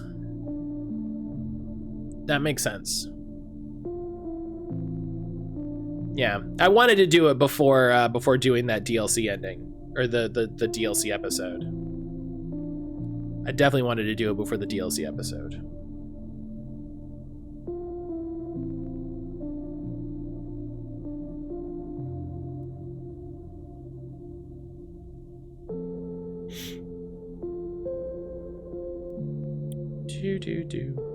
Nice.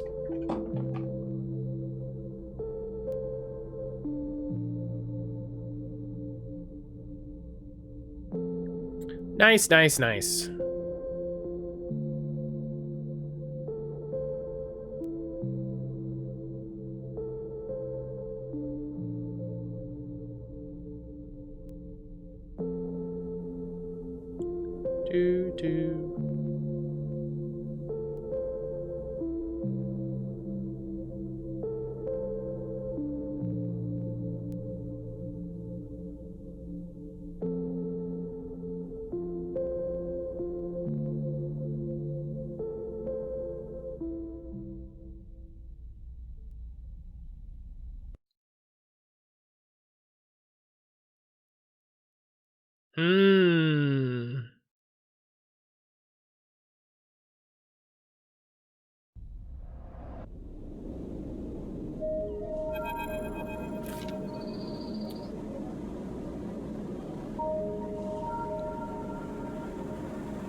Next round is yours. Moritz arrives at the table with a couple of steel drink canisters, typical of Hub's only bar, the Gimbal Lounge. Gimbal Lounge is a good name. He settles into the webbing beside the table and clinks them down on the magnetic table. This place, you've decided, is ridiculous. A rapidly spinning cavernous sphere, the gimbal's weak gravity, just like the gravity at the Eye's rim, is created by its gut-wrenching rotation. The interior surface of the sphere is the gimbal's floor, which descends towards the equator, where one long bar loops around the entire circumference. Tumbling out from that central ring are an array of booths and seating arrangements, equipped with all kinds of harnesses and webbing to keep customers in place. Those harnesses are there because the gimbal doesn't quite spin fast enough.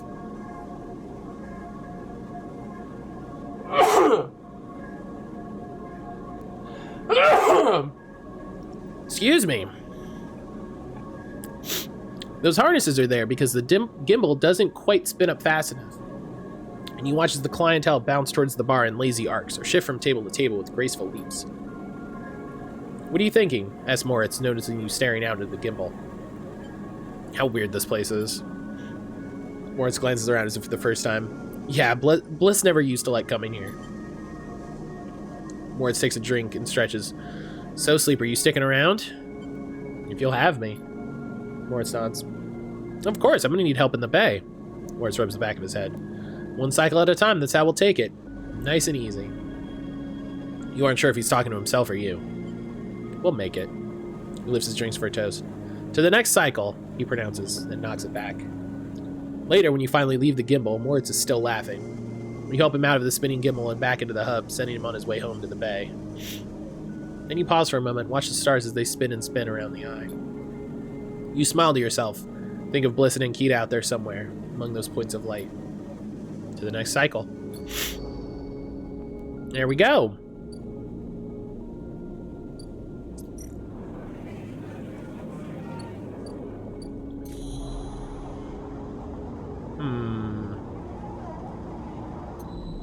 Well, there we go. I was like, I figured there was a thing because it was still there. You know, you have that kind of like that nagging thing in the back of your head, and I was like, I bet. I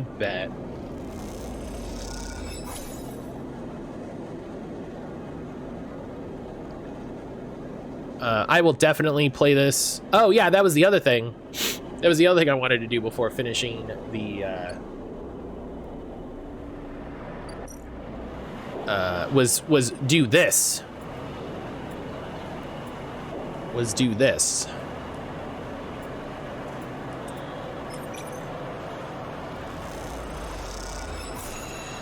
Oh, I did it.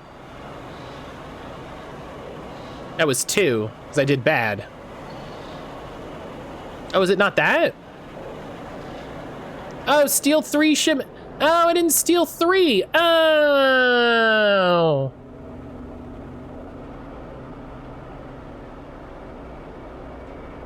I didn't steal 3. I stole 1. Or I stole 2 because it didn't take. And then it immediately auto-saves. All right, fine. Fine, and now you can't work there anymore. Ah! Oh, and now I can't work there anymore. That's so funny.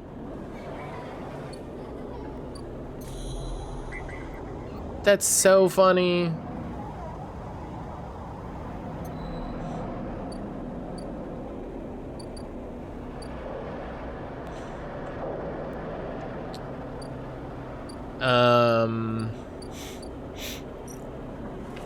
Man, it's wild how, like, stuff kind of clears out.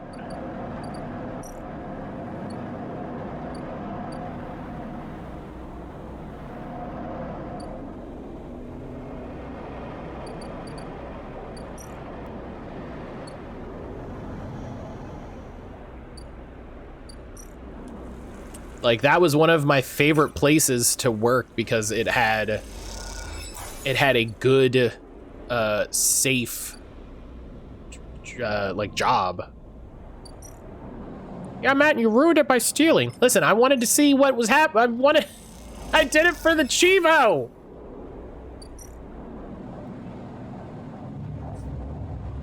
It's all that matters.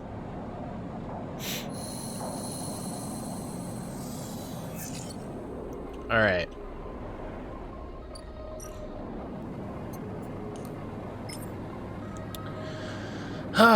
Peace relay lies ready. This is it. This data is a ticking time bomb. Once it's sent, there's no going back.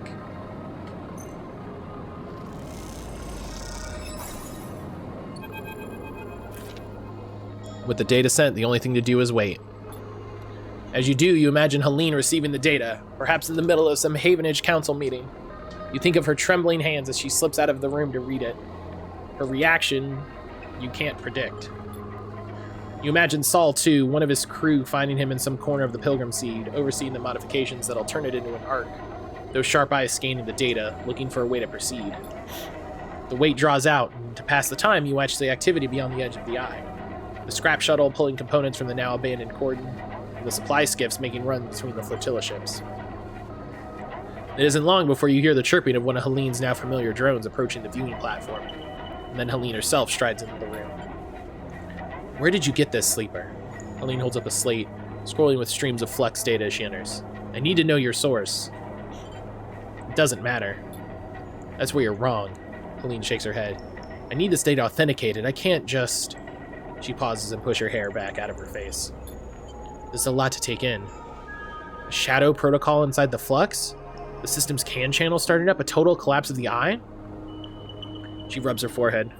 If I bring this to the council, they'll... She turns away. They'll believe you. She laughs. Do you know what's been happening with inhabitants, Sleeper? She looks away out at the flotilla. Since the refugee ships started arriving, things have changed. It's chaos. No one can settle on a single issue. There's division at every vote. But in the division, only one group prospers, the hardliners. Because as each counselor gets tired of the arguments, gets tired of compromise, they become more attracted to the easy answers. Oh, I wonder what that's like. Boy, it would suck if that was happening. The flotilla's to blame. The refugees are opportunists. The eye must be defended. She shakes her head. And now you're telling me they brought something to the eye that'll cause its collapse? Are you stupid? Are you legitimately stupid? Are you actually stupid? Did you read anything? They didn't bring it. It doesn't matter, Sleeper. That's all the counselors here. She closes her... It does matter! It does fucking... Oh my god. She closes her eyes, a hand to her temple. Many of them already presume that the refugees are somehow to blame. Oh! What a good thing that we have proof that they didn't right here in front of us. Isn't that great? Did someone say refugees? Soul clanks into the docking bay, grinning at the situation. Speak of the devil, and, well, here I am. His suit hisses as he settles on his cane. Helene glances between the two of you, uncertain if she's been drawn into some elaborate plan. Soul holds out a hand to her. Soul, he nods. I believe we've spoken remotely while the coordinates was still up. I sent both of you the data. Soul laughs. Well, thank you. He raises an eyebrow. Evidence of our mutual inevitable destruction is not much of an olive branch, but I'll take it. I'm not Havenage. Helene bursts out, then corrects herself. What I mean to say is, no one person represents Havenage. That's the idea. I didn't support the cordon, and I didn't support your quarantine. Soul nods. Well then. Soul glances at you. Anyone mind if I get myself up to speed here? He pauses, but you get the feeling he isn't expecting an answer. 1. The flux events, the very same destabilizing waves that collapsed the colonies on the moons of Ember, have reached the station. He holds up a stubby finger. 2. According to the data the Sleeper provided, these events are acting as cover for some kind of intrusive protocol, which is causing the real damage. The second finger joins the first. 3. The Shadow Protocol will do the very same thing it did to Ember's Song, Sep, and Hearth, and quickly. In short, it'll shut down everything keeping this place alive. The third finger pops up. 4. And this is my favorite. We have no idea who or what is doing this and why. Soul's final finger joins the other 3. Is that about the total of it? There's also another flux event coming. Of course there is. Soul smiles thinly. Sounds... Helene pauses, searching for words. Intimidating. Helene turns to Soul. Did you manage to put up any kind of resistance on Ember's Hearth? Soul shakes his head. That's why we're here. The Pilgrim Seed was the biggest ship to make it out unscathed. He pauses. I suppose we didn't have this data, didn't know what was eating up the systems. We all thought it was the flux. Helene looks at you. I imagine you, Sleeper, and whoever helped you uncover this might be able to figure out a countermeasure. We can try. Helene nods approval. Okay, so that's the start of it. If you'll forgive me, Soul cuts in, part of why I was able to save as many as I could on Ember's Hearth was that I gave up hope early. Soul shifts his weight, his suit hissing. There was endless strategy meets, system reboots, tests and trials, but I just got on with working on the Pilgrim Seed, with getting people on board. So when the second and the third and the rest of the flux events hit, we were ready to go. So if I can offer you some advice, Miss Not Havenage, it is to give up on that line of thought you have, that hope, and to start the evacuation now. Right this cycle. Soul looks out at the observation deck towards the Pilgrim Seed. Try to solve it, but also prepare measures for failing, IMO. I've already started the process of converting the remaining volume of the Pilgrim Seed for human habitation. With Havenage resources, I dare say we can finish the job with time to spare. Soul scratches at his beard. I know it's hard and I know it's sudden, but you have to give up hope. We have to run. There'll be no heroes here, just those that keep living and those that don't. Helene listens in silence, making calculations. She looks out at the bulk of the Pilgrim Seed, which, despite all its vastness, is dwarfed by the eye as a whole. Something flickers in her eyes. She opens her mouth to speak. She stops, frozen. Let me think. Helene rubbed her temple. I need a moment. Helene paces. As you watch her, you realize how young she is. How lost she is in the systems and the protocols she has to navigate. You can almost see the strings and ties that bind her, glinting like webs in the wide space of the observation platform.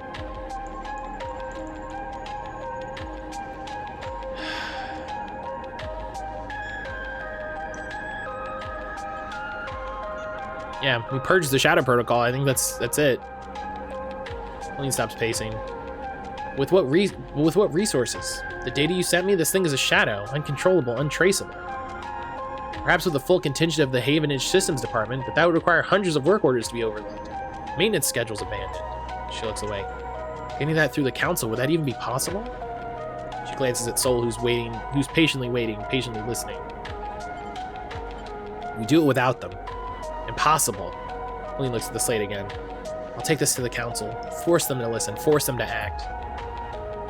You both jump as someone loudly clears their throat nearby. Your eyes jump to the dark entryway that Helene emerged from just minutes ago. Kemp! What a cozy little meeting this is. A man steps from the shadows, dressed in the same style of Havenage overalls as Helene. And I must say, that's some very incendiary rhetoric you're using, Counselor Helene. Glance at Helene, her face drops immediately. Kemp, she curses under her breath. Sol shifts his weight on his cane, but otherwise remains still like a casual observer. Plotting against Havage with an interloper. He gestures at Sol. Everyone will be so disappointed. Kemp smiles a bright smile. Some of the counselors had such high hopes for our youngest member. His smile drops. I, of course, never let novelty distract from the importance of experience. Helene stares daggers at Kemp. Enough of this petty shit, Kemp. You need to see this. She holds out her slate with an outstretched arm. The games are over. No more point scoring, no more lobbying. You and your hardliners need to stop. This is something real. Kemp calmly takes the slate and prods the screen, scrolling through the flex data. His face betrays nothing, but you see some complex calculation flickering in his sharp eyes. Kemp lowers the slate slowly and smiles at Helene. And what do you think this shows? Helene frowns. Don't play games, you can read. The flux is a carrier signal for some shadow protocol, most likely corporate in nature. Maybe it's Solheim re-emerging to claim their station. Maybe it's a takeover. But either way, the station is under threat. You're right about that, but the rest, conjecture. Kemp rums their chin. What we have is a virus in our systems which emerged precisely when the flotilla arrived. In fact, it times in perfectly with the mysterious event that freed them. So what I see is a hostile cyber warfare attack, instigated by dissidents that fled Ember's Moved after committing terrorist attacks on their own soil. Kill him, kill him. Kemp's face darkens. That's the order of the facts. Nothing more and nothing less. Facts I'll be happy to present to the council. Kemp tightens his grip on the slate. Helene laughs. You think that's the only copy of the data, you sanctimonious shit? No, I don't. But who do you think they'll listen to, Helene? Especially after tell everyone about this little clandestine meeting. You couldn't winch powered by Havenage systems by our law, so you resort to this. Kemp shakes his head. The law is with me. It's as simple as that. He gestures, and out of the shadows, 2 Havenage security officers appear. Now, no need for that. Sol suddenly speaks up. His silence had meant Kemp had stopped paying attention to him, but now you notice he has backup of his own. A group of his crew stand at the edges of the room. They're carrying long, boxy guns. You've never seen anything like them before on the eye. Glossy XPR logos glint along their barrels. These are Eshe's guns. Kemp freezes, and the officers hesitate, holding back in the doorway. Be careful there, outsider, he stutters. Kill me and Havenage will never forget. Sol waves a hand at him. No one's killing anyone, so let's calm down. Sol scratches his beard. But I'm gonna have to ask you to leave. Helene glances at him and he gives her a gentle nod. And you'll leave your colleague here with me. He raises an eyebrow. We haven't finished our conversation. Kemp laughs and shakes his head. You're finished, Helene. The council will never allow you back after this. Then he turns and walks out of the observation deck, taking his officers with him. You all pause to catch your breath. Helene looks ready to collapse. Sol flexes inside the suit, nodding at his crew to check that Kemp is fully retreated. Boy, did I just get a surprise work call and bow on my stone to the bone and did not expect it! I pulled it off, I'm a veteran, but still. The worst. The worst. Soul wrenches part of his suit back into place, grimacing. Your friends leave a lot to be desired. Shoots a glance at Helene. Seems like support for the evacuation might be a hard ask. Helene doesn't respond. She stares out at the pilgrim seed once more, trying to process what's in front of her. She sighs and turns back to you both. I won't call for an evacuation. She looks at Saul. Maybe that's a fatal mistake, but I can't do it. You have to. Helene ignores you. But, she pauses, I won't block it either. If people want to leave, Havenage will let them. That's what I'll propose to the council. She sighs. If they let me speak. We have to do more. Easier said than done, Sleeper. She sighs. Matt, did you ever go to the old amphitheater? Yeah, we went a few times. We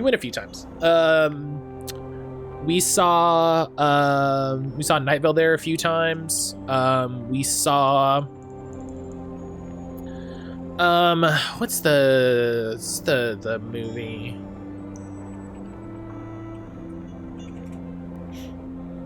Yeah, we saw The African Queen, the movie, which was great.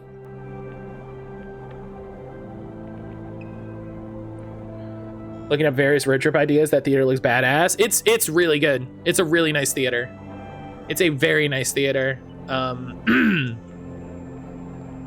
It was the seats are a little small because it's old, but it's a really good theater. I really like it. We always like to go in.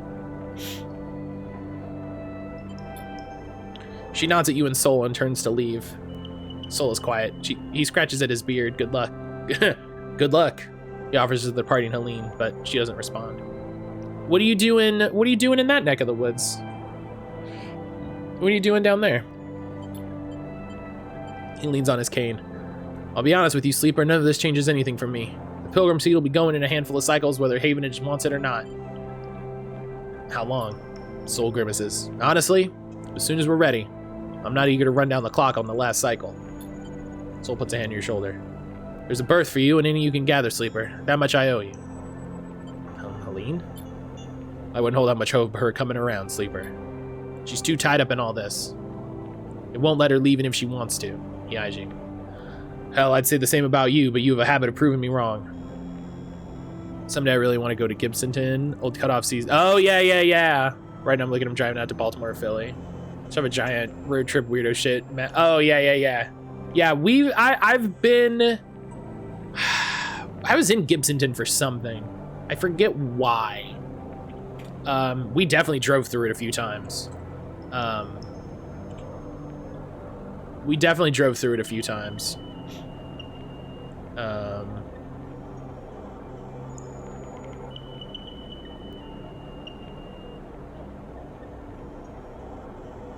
I'm looking at like what's out here that we might have come to.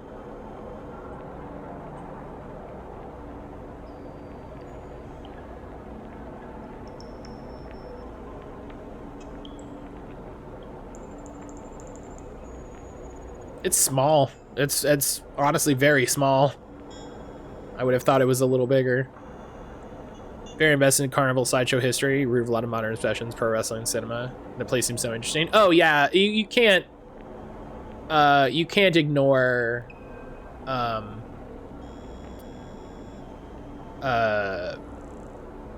like old carnival sideshow like influence on wrestling. Like it's a fucking natural progression. It's an almost straight line.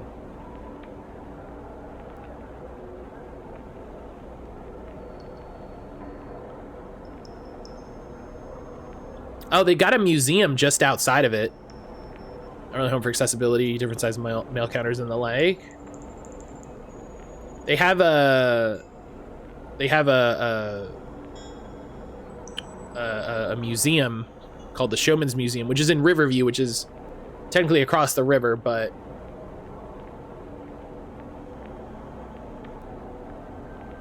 yeah, it's just down from Brandon. We probably went down here a few times, and I just didn't realize it.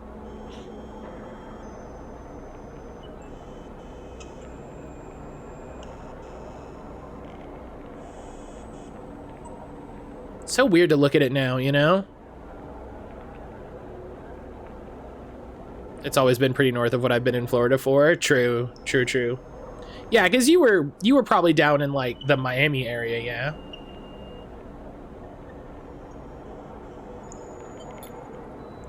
My crew will take me from here. Don't you worry. Soul straightens up. Orlando, Clearwater, as a child. Yeah, that makes sense. That makes sense. Oh, and thank you, Sleeper, for sending the data. I appreciate the extra info, and I'll see if I can use it to shore up a Pilgrim seat against any future Flex events. I want to fly into Randy Macho Man Savage non-international airport in Jacksonville. Is that a real... I'm gonna...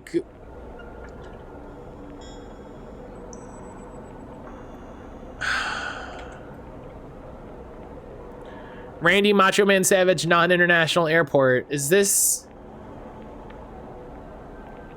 Okay, it's not real. Okay, it's a thing. It's a joke from the... Okay, I was like, first of all, I can't imagine it being called non-international airport. They dunk on Jacksonville all the time. That's true, they do dunk on Jacksonville, and it is deserved. Jacksonville sucks ass. My brother sent me a banger Randy Savage line this morning. Don't buy any unripe bananas, you won't live to eat them. Incredible. Incredible. If we had you back on Ember's hearth. He pauses, suddenly losing his appetite for discussing the past. Soul sighs. Of course we're gonna need all the help we can get. If we can spare some time, come to the Ember Seed, help me get it ready. Bring others. There's a future to be earned here, cycle by cycle. We'll be leaving as soon as we're able. If you want us to help us get there faster, well, you'd be welcome. You meet your eye. Soul grimaces. Well, he pauses. Just don't keep me waiting. And he limps off towards his waiting crew. You pause for a moment to let your thoughts catch up. People want to hear all about this. They should be your first port of call. Want the logo in Discord in case you didn't see it?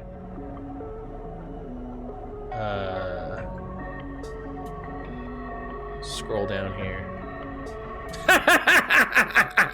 That's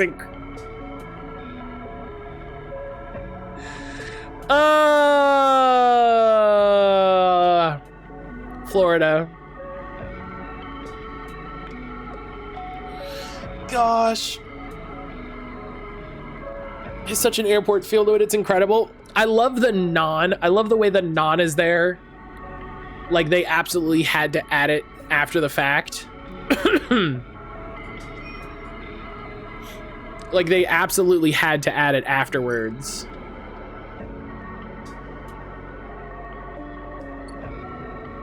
Only thing Jacksonville has going for it is right near St. Augustine. I would totally move there if it wasn't physically located in Florida. That's fair. That's a fair reason. All right, let's talk to Peak. As you enter the climbing briar, you immediately have to jump aside as Eshe, lugging a massive crate across the cargo bay, pushes past you, grunting an apology as she does. Reminds me of when we met.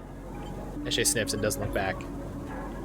As you turn back to the bay, Peak pushes past too. Sorry, Sleeper, just a second. Peak rushes to catch up with Eshe. Put that down, please, Eshe. But she doesn't respond to his urging. Oh, wait, are we using different pronouns now for Peak?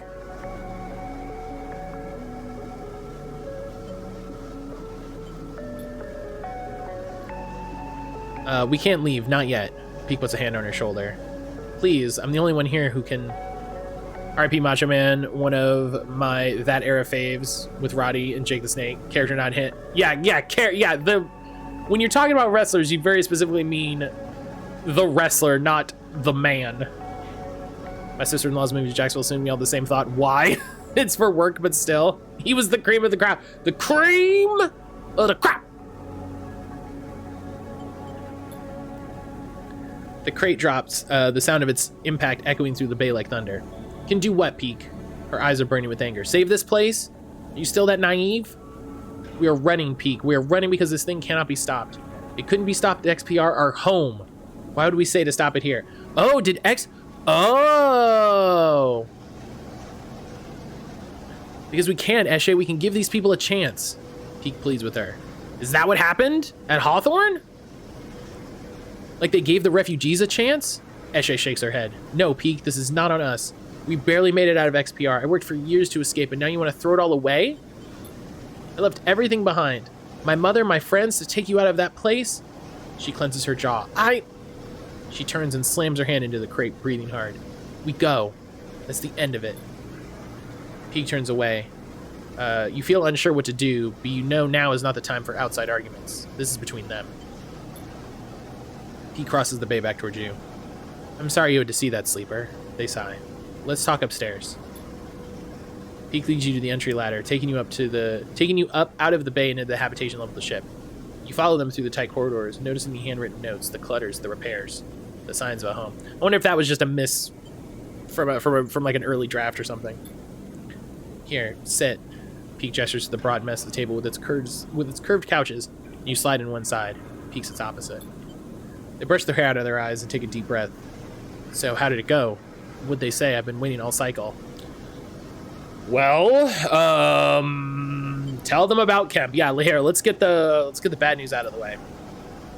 Peak looks increasingly troubled as you tell them about the hardline counselor Kemp's sudden appearance. Damn. Then Helene's gonna have problems of her own to deal with. Peak shakes their head. Looks like we won't be able to count on anything from Havenage. They pause. What stopped Kemp from arresting her? Well, funny you should mention. Peak rolls their eyes. Of course. Those are the guns Eshe managed to smuggle through the refugees. The ones she didn't tell us about. Peak sighs. Another thing that's on us. What's on us? Eshe's standing quietly in the doorway listening. You don't know how long she's been there for. Peak looks up at her with tired eyes. Sleeper found the weapons you smuggled from XPR. Eshe freezes. She glances between you and Peak as if this must be some elaborate joke. The flotilla used them? Eshe moves out of the doorway and enters the room. What happened? Peak interrupts. Be thankful they didn't. They use them as a threat, that's all. Good. Eshe folds her arms. You get the feeling she knows Peak will not approve. Peak goes to speak and then decides not to take the bait. They glance at you.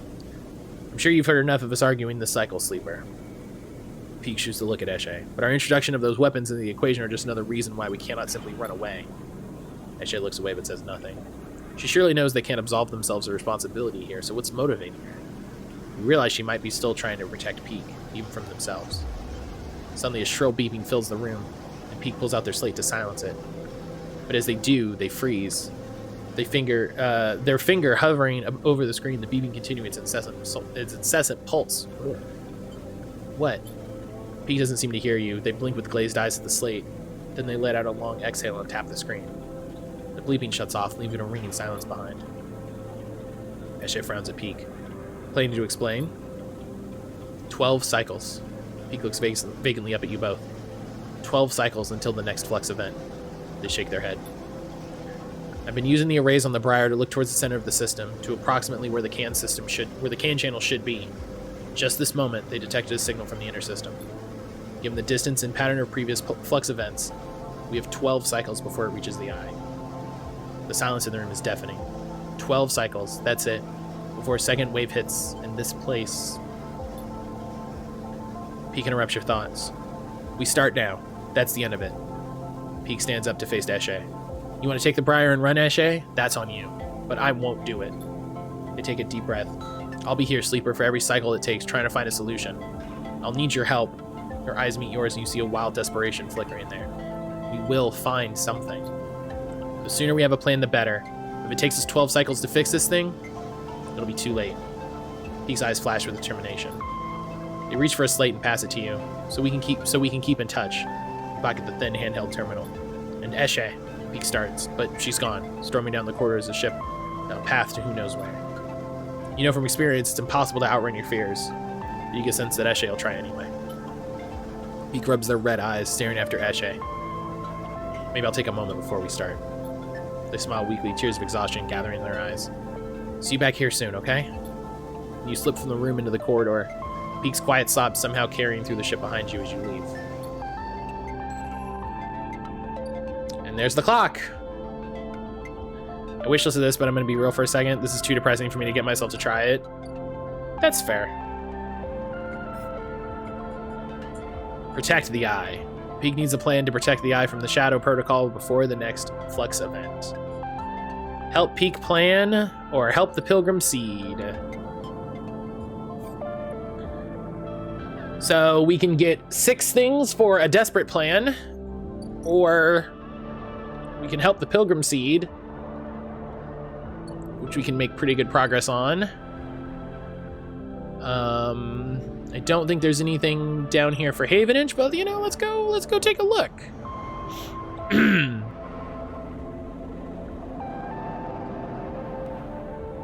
No. Yes, hello, Havenage? No? Okay. Alright, well, you know. Listen, that's fine. I don't need more places to put dice. I don't need more places to put dice. This is where we're looking. Okay.